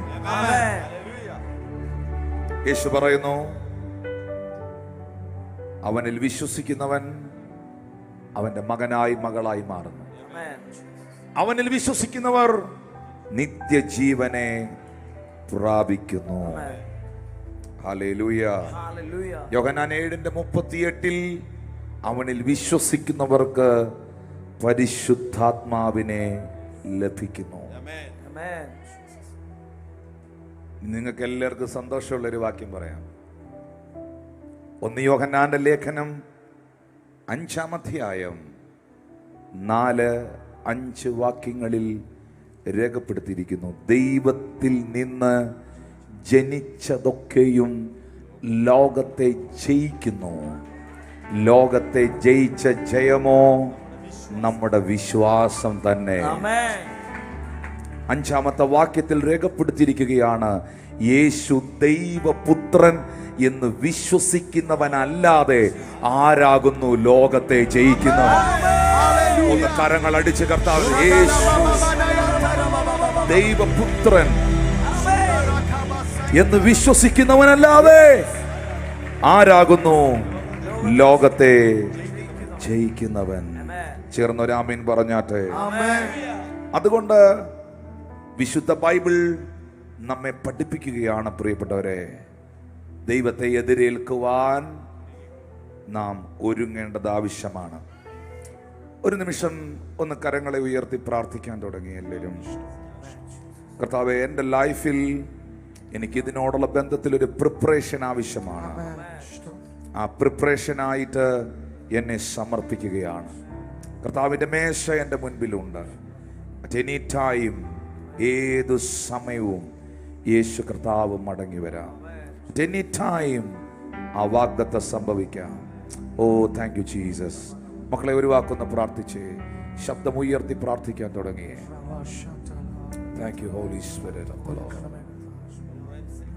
ഇത് കേട്ട് ഒരു ചെവിയിലൂടെ കേട്ട് മറു ചെവിയിലൂടെ ഞാൻ നഷ്ടപ്പെടുത്തി കളയുന്ന ആളായിട്ടല്ല. I'm receiving this word from you lord Jesus. എന്നെ തിന്നുന്നവൻ എൻ മൂലം ജീവിക്കും. ഒടുക്കത്തെ നാളിൽ ഞാൻ അവനെ ഉയർത്തെഴുന്നേൽപ്പിക്കും. എന്നെ ഒന്ന് നോക്കിയേ സഹോദരങ്ങളെ. ഈ ശിഷ്യന്മാർ യേശുവിനോട് ചോദിക്കുന്നുണ്ട്. ലൂക്കോസ് സുവിശേഷം 21-ാം അധ്യായത്തിന്റെ 7-ാം വാക്യത്തിൽ, ഗുരു, അതെപ്പോൾ ഉണ്ടാകും? അതെപ്പോൾ സംഭവിക്കും? അത് സംഭവിക്കാറാകുമ്പോൾ ലക്ഷണമെന്ത് എന്നവനോട് ചോദിച്ചു. നമ്മൾ കേട്ടു യേശു മടങ്ങി വരുമെന്ന്. ഇത് ശിഷ്യന്മാർക്ക് നേരത്തെ അറിയായിരുന്നു. യേശു ഇത് മുന്നമേ പറഞ്ഞിട്ടുണ്ടായിരുന്നു. അപ്പോൾ അവർക്ക് അറിയണം എപ്പോഴാണ് ഞങ്ങൾ റെഡി ആകേണ്ടിയേ, എപ്പോഴാണ് ഞങ്ങൾ ഒരുങ്ങേണ്ടിയേ. നിങ്ങൾക്കറിയാമോ, അപ്പോസ്തലന്മാര് പത്രോസും പൗലൂസും ഒക്കെ തന്നെ അവർ ജീവിച്ചിരുന്ന കാലഘട്ടം എൻഡ് ടൈമാണ്, അന്ത്യകാലമാണെന്ന് അവർ വിശ്വസിച്ചിരുന്നു. എത്ര പേർക്ക് ഞാൻ പറയുന്ന മനസ്സിലാവുന്നു? എന്ന് പറഞ്ഞാൽ ഇന്നേക്ക് 2000 വർഷങ്ങൾക്ക് മുമ്പ് യേശു കർത്താവ് മരിച്ച് അടക്കപ്പെട്ട് ഉയർത്തെഴുന്നേറ്റ് മാസങ്ങളും വർഷങ്ങളും എടുക്കുന്നതിനൊക്കെ മുമ്പ് തന്നെ ഈ യേശു മടങ്ങി വരുമെന്ന് അവരന്ന് വിശ്വസിച്ചിരുന്നു. എന്ന് വെച്ചാൽ പത്രോസിന്റെ കാലഘട്ടത്തിൽ യേശു വരുമെന്ന് പത്രോസും, പൗലോസിന്റെ കാലഘട്ടത്തിൽ യേശു മടങ്ങി വരുമെന്ന് പൗലോസും വിശ്വസിച്ചിരുന്നു. അതുകൊണ്ടാണ് പരിശുദ്ധ ആത്മാവ് അപ്പോസ്തല പ്രവൃത്തി 2-ാം അധ്യായത്തിൽ ജനത്തിന്റെ മുകളിൽ വരുന്ന സമയത്ത് അപ്പുറത്ത് പെന്തിക്കോസ് പെരുന്നാൾ കൂടിക്കൊണ്ടിരുന്ന ഒരു സമൂഹം ഓടി വന്ന് ഈ മാളിക മുറിയിലേക്ക് കയറുമ്പോൾ അവര് പരിഹസിച്ചു. പരിശുദ്ധാത്മാവിൽ ഇവർ നിറയപ്പെട്ട് അന്യഭാഷകളിൽ സംസാരിക്കുന്നത് കണ്ടപ്പോൾ അറിവില്ലായ്മ കൊണ്ട് അവർ പരിഹസിച്ചു. അവർ പരിഹസിച്ച് പറഞ്ഞ വാക്ക്, ഇവരെല്ലാം വീഞ്ഞു കുടിച്ച് അല്ലെങ്കിൽ മദ്യപിച്ചിട്ട് സംസാരിക്കുകയാണ് എന്ന് പറഞ്ഞു. അപ്പോൾ അപ്പോസ്തല പ്രവൃത്തി 2-ാം അധ്യായത്തിന്റെ 15-ാം വാക്യത്തിൽ അതിന് മറുപടിയായി പത്രോസ് പറയുകയാണ്, നിങ്ങൾ ഊഹിക്കുന്നത് പോലെ ഇവർ ലഹരി പിടിച്ചവരല്ല. പകൽ 3-ാം മണി നേരമേ ആയിട്ടുള്ളൂ. ഇത് യോവേൽ പ്രവാചകൻ മുഖാന്തരം അരുളി ചെയ്തതത്രേ. അതെന്തെന്നാൽ അന്ത്യകാലത്ത് ഞാൻ സകല ജഡത്തിന്റെ മേലും എൻ്റെ ആത്മാവിനെ പകരും. അപ്പോൾ പത്രോസ് നിന്ന കാലഘട്ടം അന്ത്യകാലഘട്ടമായിരുന്നെന്ന് പത്രോസ് വിശ്വസിച്ചിരുന്നു. എൻഡ് ടൈമാണ്, ഇത് ഒടുവിലത്തെ നാളുകളാണ് എന്ന് വിശ്വസിച്ചിരുന്നു. അതുകൊണ്ടാണ് ആ പ്രവചന ഭാഗത്തെ അതുപോലെ എടുത്ത് പത്രോസ് വിളംബരം ചെയ്തത്, വെളിപ്പെടുത്തിയത്. അപ്പോസ്തലനായ പൗലോസ് പറയുന്നു, ഒടുവിൽ കർത്താവിലും അവന്റെ അമിത ബലത്തിലും ശക്തിപ്പെടുവീൻ. At any time, at any time, at any year, ഏത് വർഷവും ഏത് സമയവും ഏത് മണിക്കൂറിലും യേശു പറഞ്ഞ വാഗ്ദത്തം നിറവേറും. എന്നാൽ ആ കാലങ്ങളോ ആ സമയമോ ദൂതന്മാർക്കറിയില്ല. ബൈബിൾ ആഴമായി മനസ്സിലാക്കി പഠിച്ചാൽ ആ സമയം യേശു ക്രിസ്തുവിന് പോലും അറിയില്ല. ആ സമയം യേശുവിലല്ല നിക്ഷിപ്തമായിരിക്കുന്നത്, അത് പിതാവായ ദൈവത്തിലാണ്. ആ സമയമാകുമ്പോൾ വീണ്ടും തൻ്റെ മകനെ, തൻ്റെ പുത്രനെ ഈ ഭൂമിയിലേക്ക് പിതാവായ ദൈവം മടക്കി അയക്കും. പക്ഷേ ഇനി രംഗം അങ്ങനെയല്ല. ഒരിക്കൽ ദൈവ കുഞ്ഞാടായി ഈ ഭൂമിയിൽ വന്ന യേശു കർത്താവ് ഇനി വരുന്നത് യഹൂദ ഗോത്രത്തിലെ സിംഹമായിട്ടാണ്. അന്ന് പാപം പരിഹരിക്കുവാൻ വന്നവൻ ഇനി വരുന്നത് പാപം പരിഹരിക്കാനല്ല, പാപികളെ രക്ഷിക്കാനുമല്ല, പാപം പരിഹരിക്കപ്പെട്ട വിശുദ്ധന്മാരെ ചേർക്കുവാനാണ്. അന്ന് രക്ഷിക്കുവാൻ, മനുഷ്യനെ രക്ഷിക്കുവാൻ ഈ ഭൂമിയിൽ വന്ന യേശു ഇനി വരുന്നത് രക്ഷിക്കുവാനല്ല, ന്യായം വിധിക്കുവാൻ വേണ്ടിയാണ്. അന്ന് മുൾക്കിരീടധാരിയായി ക്രൂശിൽ മരിച്ചവൻ ഇനി മടങ്ങി വരുന്നത് പൊൻകിരീടധാരിയായിട്ടാണ്. അന്ന് ദാസനായി ഈ ഭൂമിയിൽ ജീവിച്ചവൻ ഇനി മടങ്ങി വരുന്നത് രാജാധി രാജാവായിട്ടാണ്. അന്ന് കോലിനാൽ അടിക്കപ്പെട്ടവൻ ഇനി ഈ ഭൂമിയിൽ വരുന്നത് ഇരുമ്പ് കോലിനാൽ ഈ ഭൂമിയെ ഭരിക്കുവാനാണ്. അന്ന് സൗമ്യനായി കഴുതപ്പുറത്ത് യാത്ര ചെയ്തവൻ ഇനി വരുന്നത് ജയാളിയായി വെള്ളക്കുതിരയുടെ മുകളിലാണ്. അന്ന് ക്രൂശിൽ മരിക്കുവാൻ ഈ ഭൂമിയിൽ വന്നവൻ ഇനി വരുന്നത് സിംഹാസനത്തിൽ ഇരുന്ന് ഈ ഭൂമിയെ ഭരിക്കുവാൻ വേണ്ടിയാണ്. അന്ന് ഈ ഭൂമിയിലേക്ക് യേശു വന്നപ്പോൾ അവന്റെ സ്വന്തക്കാർ പോലും, സ്വന്തം കുടുംബത്തിലുള്ളവർ പോലും അവനെ വിശ്വസിച്ചില്ല. എന്നാൽ ഇനി അവൻ വരുമ്പോൾ എല്ലാ മുട്ടും അവന്റെ മുമ്പിൽ മടങ്ങും, എല്ലാ നാവും അവൻ കർത്താവ് ഏറ്റു പറയും. അവനെ കുത്തിയവർ അവങ്കലേക്ക് നോക്കും.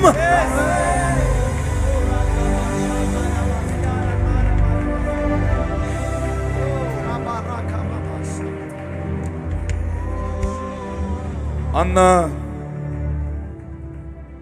ബെത്ലഹേമിൽ വന്നവൻ, ജനിച്ചവൻ ഇനി വരുന്നത് ബെത്ലഹേമിലേക്കല്ല. താൻ എവിടുന്ന് സ്വർഗാരോഹണം ചെയ്തുവോ ആ ഒലിവുമലയിലേക്കാണ്. ആ ഒലിവുമല കർത്താവിന്റെ പാദസ്പർശമേൽക്കുവാൻ ഒരുക്കപ്പെട്ട് കഴിഞ്ഞിരിക്കുകയാണ്.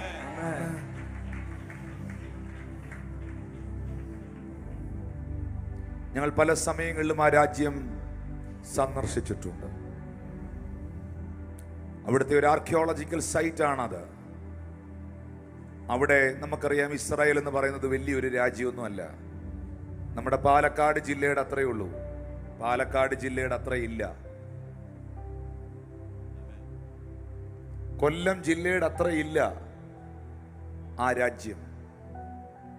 പക്ഷേ ആ ചെറിയ രാജ്യം വലിയവനായ ദൈവത്തിന്റെ കയ്യിലാണ്. എത്രയോ ശക്തമേറിയ ആക്രമണങ്ങൾ ആ രാജ്യത്തിനെതിരെ സംഭവിച്ചിരിക്കുന്നു. എത്രയോ ശക്തമേറിയ യുദ്ധങ്ങൾ ആ രാജ്യത്തിൽ വെളിപ്പെട്ടിരിക്കുന്നു. എന്നാൽ ഇന്നും ആ രാജ്യം സംരക്ഷിക്കപ്പെട്ടിരിക്കുന്നത് തോക്കുകൊണ്ടല്ല, മിസൈലുകൾ കൊണ്ടല്ല, മറ്റൊരു സംവിധാനങ്ങൾ കൊണ്ടുമല്ല. യാവേ യഹോവയുടെ ഭുജത്താലാണ്. ഞാൻ എൻ്റെ ജനതയായ ഇസ്രായേലിനെ ചുറ്റി പരിപാലിക്കും എന്ന് കോഴി തന്റെ കുഞ്ഞിനെ ചിറകിന്റെ കീഴിൽ മറയ്ക്കുന്നത് പോലെ മറയ്ക്കുമെന്നുള്ള വാഗ്ദത്തം നിങ്ങൾ ഓർത്ത് നോക്കിയേ. എത്ര എത്ര എത്ര ഫൈറ്റുകളാണ്. ഞാൻ ഒരു വലിയ ലിസ്റ്റ് തന്നെ എൻ്റെ മുമ്പിൽ എഴുതി വെച്ചിട്ടുണ്ട്. അതിന്ന് പ്രസംഗിക്കാനുള്ള സമയമില്ല. ഇസ്രായേൽ ജനത കടന്നുപോയ യുദ്ധങ്ങളെ കുറിച്ച് ഒരു വലിയ ഒരു ലിസ്റ്റ് തന്നെ എൻ്റെ മുൻപിലുണ്ട്. ഞാൻ ഒരിക്കൽ അതിവിടെ പ്രസംഗിച്ചിട്ടുള്ളതാണ്. ആ യുദ്ധങ്ങളിലൊന്നും പലപ്പോഴും അവർക്ക് ആയുധ സന്നാഹങ്ങൾ പോലും ഇല്ലായിരുന്നു. കാരണം ദൈവം അവർക്ക് കൊടുത്ത വാഗ്ദത്തം, ചിലർ രഥങ്ങളിലും ചിലർ കുതിരകളിലും ആശ്രയിക്കും, ഞങ്ങളോ ഞങ്ങളുടെ ദൈവമായ യഹോവയിൽ ആശ്രയിക്കും. ചേർന്ന് രാമീൻ പറഞ്ഞാട്ടെ. ഹല്ലേലൂയ. അതുകൊണ്ട് പ്രിയ സഭയെ, പ്രിയ ദൈവജനമേ, ശിഷ്യന്മാർ യേശുവിനോട് ചോദിക്കുന്നു, ഗുരു അതെപ്പോൾ സംഭവിക്കും? എല്ലാവരും ആ ബൈബിൾ ഒന്ന് തുറന്നേ, എല്ലാവരും ഒന്ന് തുറന്നേ. ലൂക്കോസ് സുവിശേഷം 21-ാം അധ്യായം 7-ാമത്തെ വാക്യം എടുത്തേ. അത് സംഭവിക്കാറുള്ള ലക്ഷണം എന്തെന്ന് ചോദിച്ചു. അതിന് യേശു ക്രിസ്തു, ആരും നിങ്ങളെ തെറ്റിക്കാതിരിക്കുവാൻ, ആരും അടുത്തിരിക്കുന്ന ഒരു മനുഷ്യനും നിന്റെ വിശ്വാസ ജീവിതത്തെ തകർക്കാതിരിക്കാൻ നീ സൂക്ഷിക്കണമെന്ന് പറഞ്ഞു. ഒരു സാഹചര്യങ്ങളും നിങ്ങളുടെ വിശ്വാസ ജീവിതത്തെ തകർക്കുന്ന, തെറ്റിക്കുന്ന, നിന്നെ റൂട്ട് തെറ്റിക്കുന്ന, ദൈവത്തിൽ നിന്ന് അകറ്റുന്നതൊന്നും കേൾക്കുവാനോ കാണുവാനോ അസോസിയേറ്റ് ചെയ്യുവാനോ നിന്റെ ജീവിതത്തെ വിട്ടു കൊടുക്കരുത്. കൊടുത്താൽ നഷ്ടം പ്രസംഗിക്കുന്ന എനിക്കോ ഈ വചനത്തിൽ എഴുതിയിരിക്കുന്ന ലൂക്കോസിനോ ഒന്നുമല്ല, നിങ്ങൾക്ക് തന്നെയായിരിക്കും. Hallelujah, hallelujah. കാരണം യേശുവിൻ്റെ വരവിന് മുൻപായിട്ട് ആരും നിങ്ങളെ തെറ്റിക്കാതിരിക്കാൻ സൂക്ഷിച്ചു കൊള്ളുവീൻ എന്ന് യേശു പറഞ്ഞില്ലേ? ശരിക്കും സത്യത്തിൽ നിന്നും വിശ്വാസത്തിൽ നിന്നുമുള്ള പിന്മാറ്റങ്ങൾ ജനത്തിൽ സംഭവിക്കുന്നത് കർത്താവിൻ്റെ വരവിനോടുള്ള ബന്ധത്തിൽ സംഭവിക്കേണ്ടത് തന്നെയാണ്. പക്ഷെ അത് സംഭവിക്കരുത്. മനസ്സിലായില്ല? ആരും വിശ്വാസ ജീവിതത്തിൽ നിന്ന് കർത്താവിൽ നിന്ന് അകന്നു പോകരുത്. 9-ാമത്തെ വാക്യം, നിങ്ങൾ യുദ്ധങ്ങളെയും കലഹങ്ങളെയും കുറിച്ച് കേൾക്കുമ്പോൾ ഞെട്ടിപ്പോകരുത്. അതാദ്യം സംഭവിക്കേണ്ടത് തന്നെ, അവസാനമല്ലാതാനും. യേശു പറഞ്ഞ വാക്കിന് ഇത്രയേ ഉള്ളൂ: രാജ്യങ്ങൾ തമ്മിലുള്ള അനൈക്യതകൾ. നമ്മൾ ന്യൂ ഇയർ സർവീസിന് കേട്ടു ആ പ്രൊഫറ്റിക് വേർഡ്. റഷ്യയോടുള്ള ബന്ധത്തിലും ഇസ്രായേൽ എന്ന രാജ്യത്തോടുള്ള ബന്ധത്തിലും ഒക്കെ ഈ വർഷം സംഭവിക്കുന്ന വിഷയങ്ങളെക്കുറിച്ച് നിങ്ങൾ കേൾക്കാനിടയായി. നിങ്ങളത് കേട്ടിട്ട് പോയെങ്കിൽ ആ വീഡിയോസ് ഇവിടുത്തെ മീഡിയ ടീമിൻ്റെ കയ്യിലുണ്ട്. എപ്പോഴെങ്കിലും അവർ നിങ്ങൾക്കത് അയച്ചു തരും. നമ്മളത് ഓർത്തിരിക്കുന്നവരായതുകൊണ്ട് അങ്ങനെ പറഞ്ഞെന്നുള്ളതേ ഉള്ളൂ. ചേർന്നൊരു ആമീൻ പറഞ്ഞാട്ട്.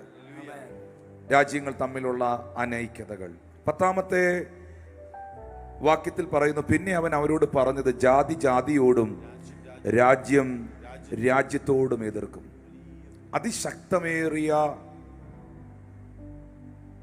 ഈ വിഷയത്തോടുള്ള ബന്ധത്തിലുള്ള പ്രശ്നങ്ങൾ സംഭവിക്കുമെന്ന് വചനം നമ്മളെ പഠിപ്പിക്കുന്നു. 11-ാം വാക്യം, വലിയ ഭൂകമ്പവും ക്ഷാമവും മഹാവ്യാധികൾ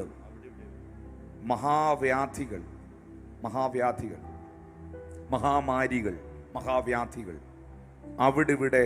അവിടിവിടെ ഉണ്ടാകും. ഭയങ്കര കാഴ്ചകളും ആകാശത്തിൽ മഹാലക്ഷ്യങ്ങളും ഉണ്ടാകും. ഇതൊക്കെ ഇന്ന് ഈ കാലഘട്ടം ഫേസ് ചെയ്യുകയാണ്.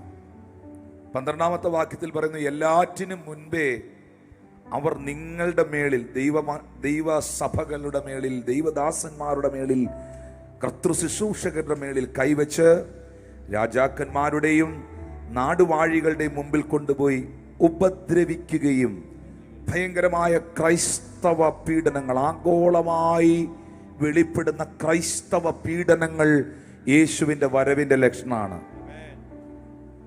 ആരോട് പറയാനാ? ഇവിടെ എൻ്റെ കടം ഒന്ന് മാറ്റിയതാ, എൻ്റെ പിള്ളേരുടെ കല്യാണം പെട്ടെന്ന് നടത്തണമെന്ന് പറഞ്ഞിരിക്കുന്നവരോട് ഇത് പറഞ്ഞിട്ട് കാര്യമുണ്ട്? എങ്ങനെയാലും എൻ്റെ കൊച്ചിൻ്റെ കല്യാണം ഒന്ന് നടക്കണം പാസ്റ്റേ, അത് 2025 ഏപ്രിൽ മുമ്പ് ഒന്ന് നടന്നു കിട്ടിയാൽ മതിയായിരുന്നു പറഞ്ഞിരിക്കുന്ന ആളിനോട് ആഗോള ക്രൈസ്തവ പീഡനവും എൻ്റെ കടം എങ്ങനെയാലും ഒന്ന് മാറി കിട്ടി എന്ന് രക്ഷപ്പെട്ട് പോകണം.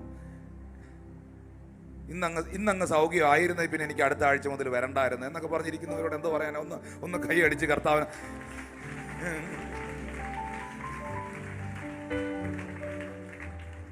പക്ഷെ ഇതിലൂടെ എല്ലാം കടന്നു പോകാതെ പോകാൻ പറ്റുകയില്ല. ഹല്ലേലൂയ. 25-ാമത്തെ വാക്യത്തിൽ സൂര്യനിലും ചന്ദ്രനിലും നക്ഷത്രങ്ങളിലും ലക്ഷ്യങ്ങൾ ഉണ്ടാകും. ഇത് ലൂക്കോസ് സുവിശേഷം 21-ാം അധ്യായം 25-ാം വാക്യം ഒന്ന് അടിവരയിടണം. അതിൽ കടലിൻ്റെയും ഓളത്തിൻ്റെയും മുഴക്കം നിമിത്തം ഭൂമിയിലെ ജാതികൾക്ക് നിരാശയോടുകൂടിയ പരിഭ്രമം ഉണ്ടാകും. പ്രവാചകൻ പറയുന്നു, ഞാൻ കടലിനെ വീണ്ടും ഇളക്കും. ഹല്ലേലൂയ. സുനാമി എന്ന് കേട്ടിട്ടുള്ള എത്ര പേരുണ്ട്? ഇപ്പോഴത്തെ പിള്ളേർക്ക് പലർക്കും അത് അറിഞ്ഞുകൂടാ. കേരളത്തിൽ, തമിഴ്നാട്ടിലൊക്കെ അത് സംഭവിച്ചിട്ടുണ്ട്. ആ കാലഘട്ടത്തിൽ ജീവിച്ചിരുന്ന നമുക്കറിയാം. അതിൻ്റെ ഭീകരത എത്ര വലുതാണ് എന്ന്. ഈ വാക്യം ഒന്ന് നോട്ട് ചെയ്ത് വെക്കുന്ന നല്ലതായി ഈ വർഷത്തിൽ. സ്തോത്രം. ഇമ്മാനുവേലിന് മനസ്സിലായി, എല്ലാവർക്കും പിടികിട്ടിയില്ല.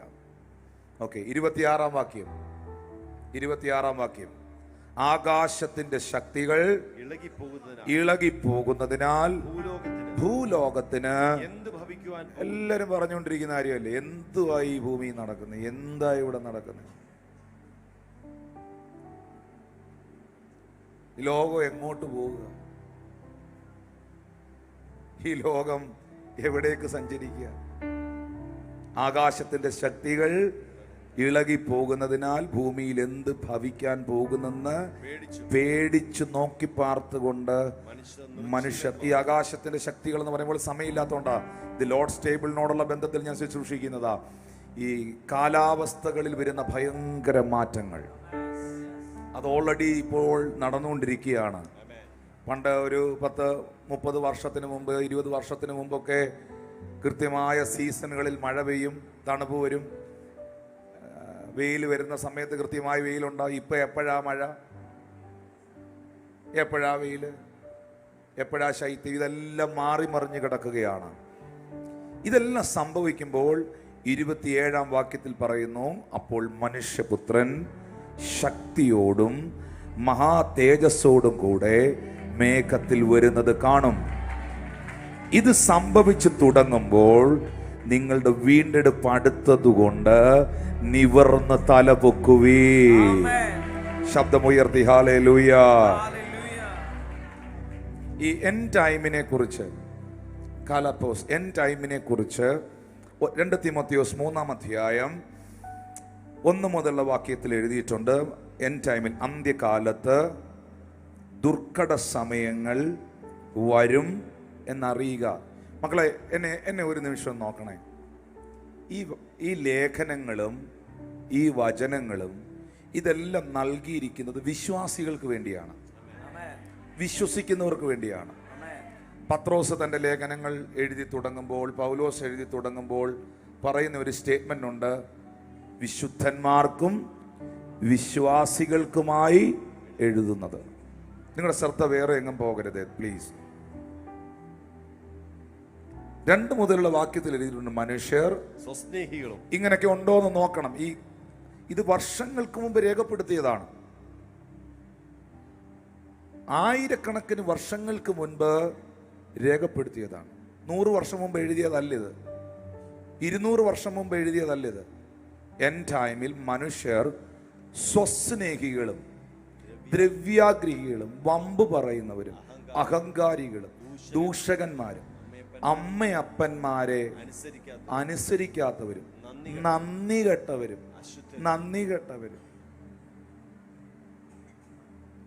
ഒന്ന് അടുത്തിരിക്കുന്ന ആളെ നോക്കിയേ, ശരിയല്ലേ ഇത് പറയുന്നതെന്ന് ഒന്ന് പറഞ്ഞു.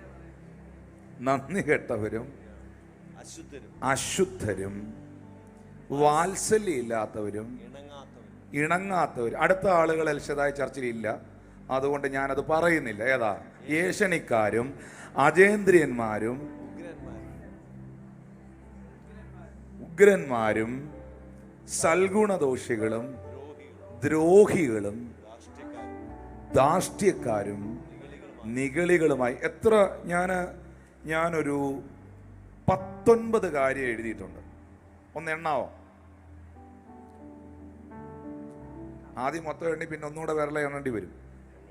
1 സ്വസ്നേഹികൾ, 2 ദ്രവ്യാഗ്രഹികൾ, 3 വമ്പ് പറയുന്നവർ, 4 അഹങ്കാരികൾ, 5 ദൂഷകന്മാർ, 6 അമ്മയപ്പന്മാരെ അനുസരിക്കാത്തവർ, 7 നന്ദി കെട്ടവർ, 8 അശുദ്ധർ, 9 വാത്സല്യമില്ലാത്തവർ, 10 ഇണങ്ങാത്തവർ, 11 ഏഷണിക്കാർ, 12 അജേന്ദ്രിയന്മാർ, 13 ഉഗ്രന്മാർ, 14 സൽഗുണദോഷികൾ, 15 ദ്രോഹികൾ, 16 ധാർഷ്ട്യക്കാർ, 17 നിഗളികൾ, 18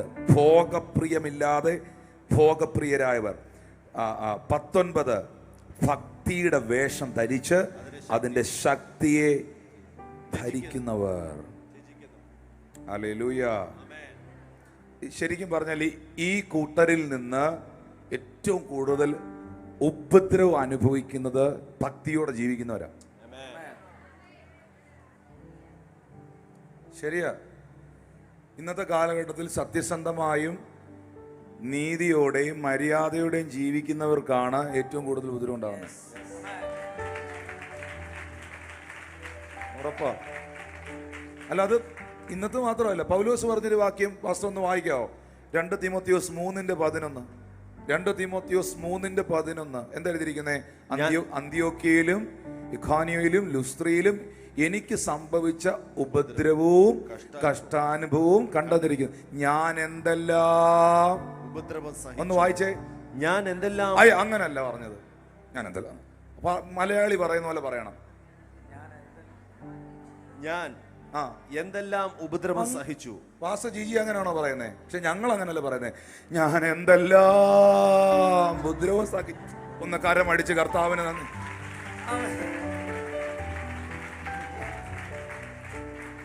ഞാൻ പറഞ്ഞത് ശരിയാണെന്നുള്ളവരൊരു അങ്ങനല്ലേ പറയുന്നേ?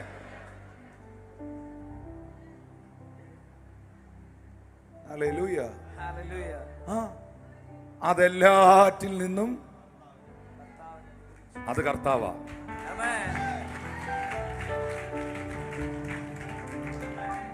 എൻ ടൈമിൽ അന്ത്യകാലത്ത് ഇതെല്ലാം പ്രതീക്ഷിക്കണം. പക്ഷേ ഞാൻ ഇവിടെ ഇരിക്കുന്ന ചില പ്രിയപ്പെട്ടവരോടും ഈ ഓൺലൈനിൽ കാണുന്ന എൻ്റെ പ്രിയ സഹോദരങ്ങളോടും തിരുവഴുത്തിൽ നിന്ന് ഒരു സത്യം പറയാം. ജീവിതത്തിൽ ഏതെങ്കിലും മേഖലകളിൽ നിന്ന് ഉപദ്രവമോ പ്രതികൂലമോ അനുഭവിക്കുന്നവർ, ഏത് മേഖലയിൽ നിന്നും ആകാം, ഒന്ന് കൈ ഉയർത്തി പിടിക്കാവോ? ഒരു ഉപദ്രവവും ഇല്ല, എനിക്കൊരു പ്രതികൂലവും ഇല്ലെന്നുണ്ടെങ്കിൽ ആ വ്യക്തി ഒന്ന് എഴുന്നേറ്റ് നിന്ന് ഞങ്ങൾക്ക് ഇത്രയും പേർക്ക് വേണ്ടി ഒന്ന് പ്രാർത്ഥിക്കാവോ? ഞങ്ങളെല്ലാം കൈപൊക്കി പിടിച്ചായിരുന്നു. ഹല്ലേലൂയ. ഞാൻ അവർക്ക് വേണ്ടി ഒരു വാക്യം വായിപ്പിക്കാൻ പോവാ.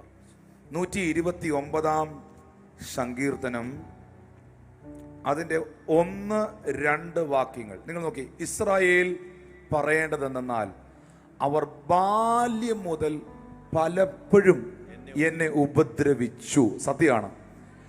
അവർ ബാല്യം മുതൽ പലപ്പോഴും എന്നെ ഉപദ്രവിച്ചു, എങ്കിലും ഇതുവരെ അവരെന്നെ ജയിച്ചിട്ടില്ല.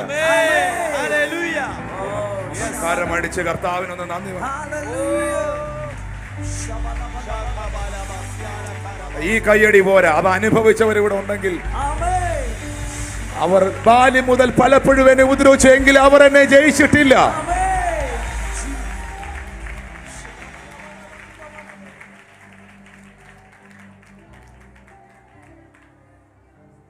ദൈവം അതിനെ അനുവദിക്കുകയില്ല. പൗലോസ് പറയുന്നു, ആകയാൽ കർത്താവ് എനിക്ക് തുണ.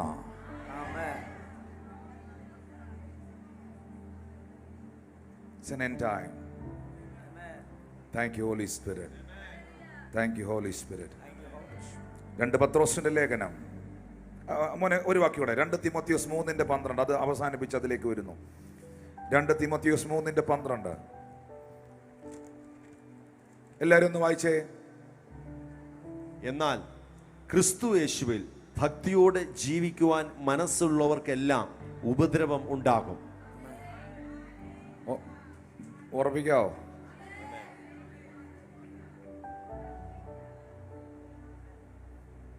ഹല്ലേലൂയ.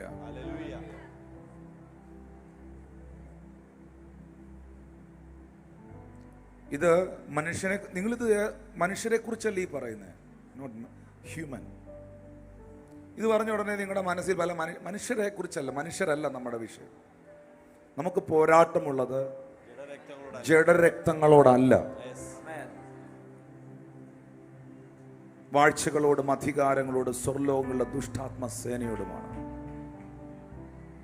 നിങ്ങൾ കൂടുതൽ പ്രാർത്ഥിക്കുവാനും കൂടുതൽ ഭക്തിയോടെ ജീവിക്കുവാനും വിശുദ്ധിയിൽ നിൽക്കുവാനും ആത്മീക ശുശ്രൂഷ ചെയ്യുവാനും ആത്മാക്കളെ നേടുവാനും തുടങ്ങുമ്പോൾ പൈശാചിക ലോകം നിങ്ങൾക്കെതിരെ വെല്ലുവിളികൾ ഉയർത്തും.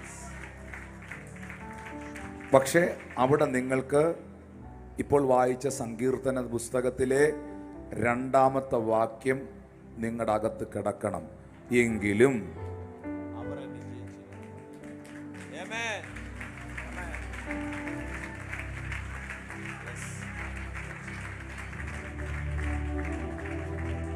ഹല്ലേലൂയ.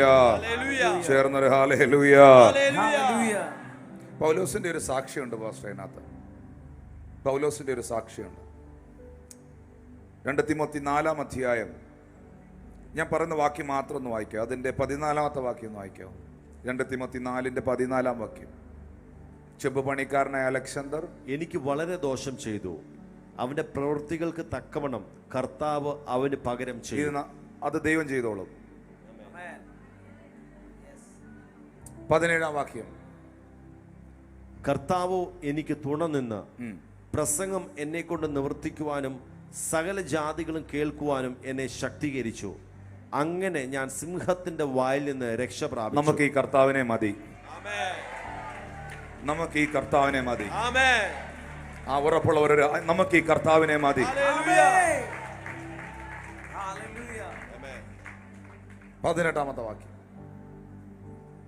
കർത്താവ് എന്നെ സകല ദുഷ്പ്രവൃത്തിയിൽ നിന്നും വിടുവിച്ച് തന്റെ സ്വർഗീയ രാജ്യത്തിനായി രക്ഷിക്കും.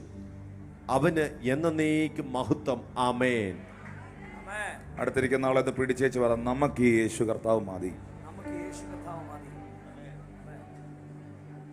ഹല്ലേലൂയ. പ്രിയപ്പെട്ടവരെ, ഇന്ന് ഒരു വാക്യം കൂടെ വായിച്ച് ഞാൻ അവസാനിപ്പിക്കുകയാണ്. തിരുമേശയുടെ ശുശ്രൂഷകരെല്ലാം ഒന്ന് കയറി വരാമോ? തിരുമേശയുടെ ശുശ്രൂഷകരെല്ലാം ഒരു വാക്യം കൂടെ വായിച്ച് കർത്താവിൻ്റെ മേശയിലേക്ക് നമ്മൾ പ്രവേശിക്കുകയാണ്. റോമർക്കെഴുതിയ ലേഖനം 13-ാം അധ്യായം. 13-ാം അധ്യായം നിങ്ങളെല്ലാവരും എടുക്കണം വാക്യം. 13-ാം അധ്യായം 11, 12, 13 വാക്യങ്ങൾ ഒന്ന് വായിച്ചേ. ഇത് ചെയ്യേണ്ടത് ഉറക്കത്തിൽ നിന്ന് ഉണരുവാൻ നാഴിക വന്നിരിക്കുന്നു എന്നിങ്ങനെ നിങ്ങൾ സമയത്തെ അറിയുകയാൽ തന്നെ നാം വിശ്വസിച്ച സമയത്തേക്കാൾ രക്ഷ ഇപ്പോൾ നമുക്ക് അധികം അടുത്തിരിക്കുന്നു. നമ്മളൊക്കെ പ്രതീക്ഷിച്ച സമയത്തേക്കാൾ മുമ്പ് തന്നെ രക്ഷ ഇപ്പോൾ നമുക്ക് അധികം അടുത്തിരിക്കുന്നു. രാത്രി കഴിയാറായി. ഈ രാത്രി കഴിയാറായിരിക്കുന്നു. പകൽ അടുത്തിരിക്കുന്നു. അതുകൊണ്ട് നാം ഇരുട്ടിന്റെ പ്രവൃത്തികളെ വെച്ചു കളഞ്ഞ് വെളിച്ചത്തിന്റെ ആയുധവർഗം ധരിച്ചു കൊള്ളുക. പകൽ സമയത്ത് എന്ന പോലെ നാം മര്യാദയായി നടക്കുക. 11-ാം വാക്യം ഒരിക്കൽ കൂടെ വായിക്കാം. ഇത് ചെയ്യേണ്ടത് ഉറക്കത്തിൽ നിന്ന് ഉണരുവാൻ നാഴിക വന്നിരിക്കുന്നു എന്നിങ്ങനെ. സഭയോടുള്ള ഒരു മെസ്സേജ് ആണ്. നിങ്ങൾ എൻ്റെ ഒപ്പമുണ്ടോ? നിങ്ങൾ എന്നെ കേൾക്കുന്നുണ്ടോ? നമ്മൾ തിരുമേശയിലേക്ക് കൈ നീട്ടുന്നതിന് മുമ്പ് നിന്റെ ദൈവത്തെ എതിരേൽപ്പാൻ ഒരുങ്ങിക്കൊള്ളുക എന്ന വാഗ്ദത്തം കർത്താവ് കേൾപ്പിക്കുമ്പോൾ ഉറക്കത്തിൽ നിന്ന് ഉണരാൻ നാഴിക വന്നിരിക്കുന്നു. ഈ 2025 എന്ന വർഷത്തിൽ നമ്മൾ ആ ഒരു ലേസി ബിലീവർ ആകരുത്. ആരും എന്നെ കേൾക്കണില്ലേ? ഇത് കർത്താവ് നമുക്ക് തരുന്നൊരു ആലോചനയാണ്. മക്കളെ, നിങ്ങൾ എന്നെ ഒന്ന് ശ്രദ്ധിച്ചേ. അവർ ശുശ്രൂഷകർ വന്നോട്ടെ, നിങ്ങൾ എന്നെ ഒന്ന് ശ്രദ്ധിച്ചേ. നമുക്കൊരു കാറ് കിട്ടിയില്ലെങ്കിൽ അടുത്ത കാറ് കിട്ടും. ഒരു ബസ് കിട്ടിയില്ലെങ്കിൽ അടുത്ത ബസ് കിട്ടും. ഇവൻ തിരിച്ച് സ്റ്റാൻഡിൽ ചെല്ലുമ്പോൾ നിങ്ങളുടെ ബസ് പോയെന്ന് കരുതി വേറൊരു ബസ് നിങ്ങൾക്ക് കിട്ടും. ഉറപ്പായിട്ടും കിട്ടും. ഹല്ലേലൂയ. ഒരു ഫ്ലൈറ്റ് മിസ്സായാൽ നിങ്ങൾക്ക് അടുത്ത ഫ്ലൈറ്റ് കിട്ടും. അവർ ആ ഫ്ലൈറ്റ് കമ്പനിക്കാർ നിങ്ങൾക്ക് മറ്റൊരു ഫ്ലൈറ്റ് ബുക്ക് ചെയ്ത് തരും. നിങ്ങളുടെ ജോലി പോയി അല്ലേ? നിങ്ങൾക്കൊരു ജോലി പോയാൽ നിങ്ങളൊന്ന് വെയിറ്റ് ചെയ്ത് നിങ്ങൾക്ക് അടുത്ത ജോലി കിട്ടും. ഉറപ്പായിട്ടും കിട്ടും. ഈ ഭൂമിയിൽ എന്തൊക്കെ കാര്യങ്ങൾ നമുക്ക് മിസ്സായാലും അത് നമുക്ക് വീണ്ടും കിട്ടും. ഉറപ്പായിട്ടും കിട്ടും. നിങ്ങൾക്ക് നഷ്ടപ്പെട്ട വർഷം നിങ്ങൾക്ക് ദൈവം തിരിച്ചു തരും. പക്ഷേ യേശു കർത്താവിൻ്റെ മടങ്ങി വരവിൽ നിങ്ങൾ കൈവിടപ്പെട്ടു പോയാൽ മക്കളെ, അതൊരു അപകടകരമേറിയ അവസ്ഥയാണ്. സ്നേഹം കൊണ്ട് ഹൃദയത്തിൽ നിന്ന് പറയുകയാണ്, അതിൽ നീ കൈവിടപ്പെട്ടു പോയാൽ നിനക്ക് പിന്നെ ഒരു സെക്കൻഡ് ചാൻസ് അവിടെ ഇല്ല. 5 കന്യകമാർ വിളക്കിനോടുകൂടെ എണ്ണയും എടുത്ത് മണവാളനെ കാത്തിരുന്നു. 5 കന്യകമാർ വിളക്കുണ്ടായിരുന്നു, എണ്ണ അവരുടെ പക്കലില്ലായിരുന്നു.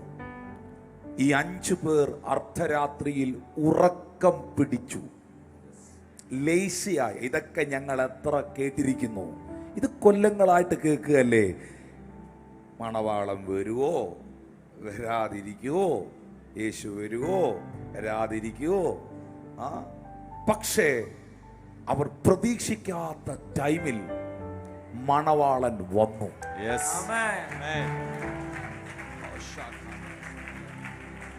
വിളക്കിനോട് കൂടെ എണ്ണയും ഉള്ളവർ മണവാളനോട് കൂടെ മണിയറയിലേക്ക് പ്രവേശിച്ചു. ഉടനെ മറ്റേ കൂട്ടർക്ക് വെപ്രാളം, ഉറങ്ങിപ്പോയ കൂട്ടത്തിന് വെപ്രാളമായി. ഉറങ്ങിപ്പോയ കൂട്ടർ ചാടി എഴുന്നേറ്റിട്ട് പറഞ്ഞു, ഞങ്ങളെ കൂടെ ഒന്ന് ഹെൽപ്പ് ചെയ്യണം, ഞങ്ങളെ കൂടെ ഒന്ന് അകത്ത് കയറ്റണം. അവിടെ എഴുതിയിട്ടുണ്ട്, അവർക്ക് പ്രവേശനം ലഭിച്ചില്ല. നോഹ വിളംബരം ചെയ്തു, പ്രളയം ഉണ്ടാകാൻ പോകുന്നു, ന്യായവിധി വരാൻ പോകുന്നു. എല്ലാവരും പെട്ടകത്തിൽ കയറാൻ വേണ്ടിയാണ് പെട്ടകം ഉണ്ടാക്കിയത്. പക്ഷെ നോഹയുടെ വാക്ക്, പ്രളയം കണ്ടിട്ടില്ലാത്തവർ, വെള്ളപ്പൊക്കം കണ്ടിട്ടില്ലാത്തവർ, ഈ ഭൂമിയിൽ അതുവരെ മഴ പെയ്തിട്ടില്ലാത്തത് കൊണ്ട് അവർക്ക് വിശ്വസിക്കാൻ പറ്റിയില്ല. പക്ഷേ ഭൂമിയുടെ ആഴിയുടെ ഉറവുകൾ തുറന്നു, ഭൂമിയിൽ നിന്ന് വെള്ളം പൊങ്ങി, പ്രളയമുണ്ടായി. നിങ്ങൾക്കൊരു കാര്യം അറിയാവോ? പെട്ടകം പണിതത് മുഴുവൻ നോഹയാണ്. വർഷങ്ങളെടുത്ത് പണിത പെട്ടകം, അതിന് കീല് തേച്ചത് നോഹയാണ്. ആയിരക്കണക്കിന് മൃഗങ്ങളെയും വ്യക്തിത്വങ്ങളെയും കയറ്റാൻ, ആ ദേശത്തിലുള്ള മുഴുവൻ ആളുകളെയും കയറ്റാൻ തക്കതായ ആ പെട്ടകം പണിയാൻ ദീർഘവർഷങ്ങൾ നോഹ എടുത്തെങ്കിലും, ആ പെട്ടകത്തിന്റെ വാതില് പണിതത് നോഹയാണെങ്കിലും, അതിന് കുറ്റിയും കൊളുത്തും പൂട്ടും പണിതത് നോഹയാണെങ്കിലും, സ്വർഗത്തിലെ ദൈവമാണ് പെട്ടകത്തിന്റെ വാതിൽ അടച്ചത്.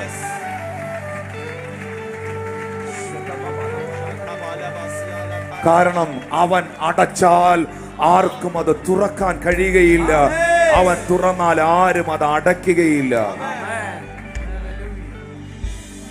ഇപ്പോൾ ഈ കൃപയുടെ വാതിൽ തുറന്നു കിടക്കുകയാണ്. ഇത് രക്ഷാ ദിവസം, സുപ്രസാദകാലം.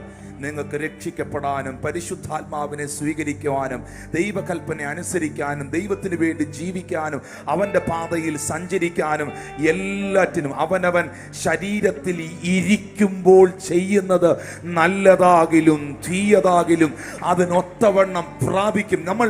ഞാൻ വീണ്ടും ആവർത്തിക്കുന്നു, നിങ്ങൾ അനുസരിക്കേണ്ടത് ദൈവത്തിന്റെ വചനാണ്. ലൈവിന്റെ സൗണ്ട് ഒന്ന് കട്ട് ചെയ്യോ? നിങ്ങൾ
ഈ ശുശ്രൂഷകർ ഇവിടെ നിൽക്കുന്നു ഈ തിരുമേശയോടുള്ള ബന്ധത്തിൽ. എന്നെ തിന്നുന്നവൻ എൻ മൂലം ജീവിക്കും, ഒടുക്കത്തെ നാളിൽ ഞാൻ അവനെ ഉയർപ്പിക്കും എന്ന് യേശു ക്രിസ്തു പറഞ്ഞ വാഗ്ദത്തമല്ലേ നമ്മൾ അനുസരിക്കേണ്ടത്? അതോ ആരാണ്ട് പറഞ്ഞു തിരുവത്താഴെ എടുക്കരുതെന്ന്, അതാണോ അനുസരിക്കേണ്ടത്?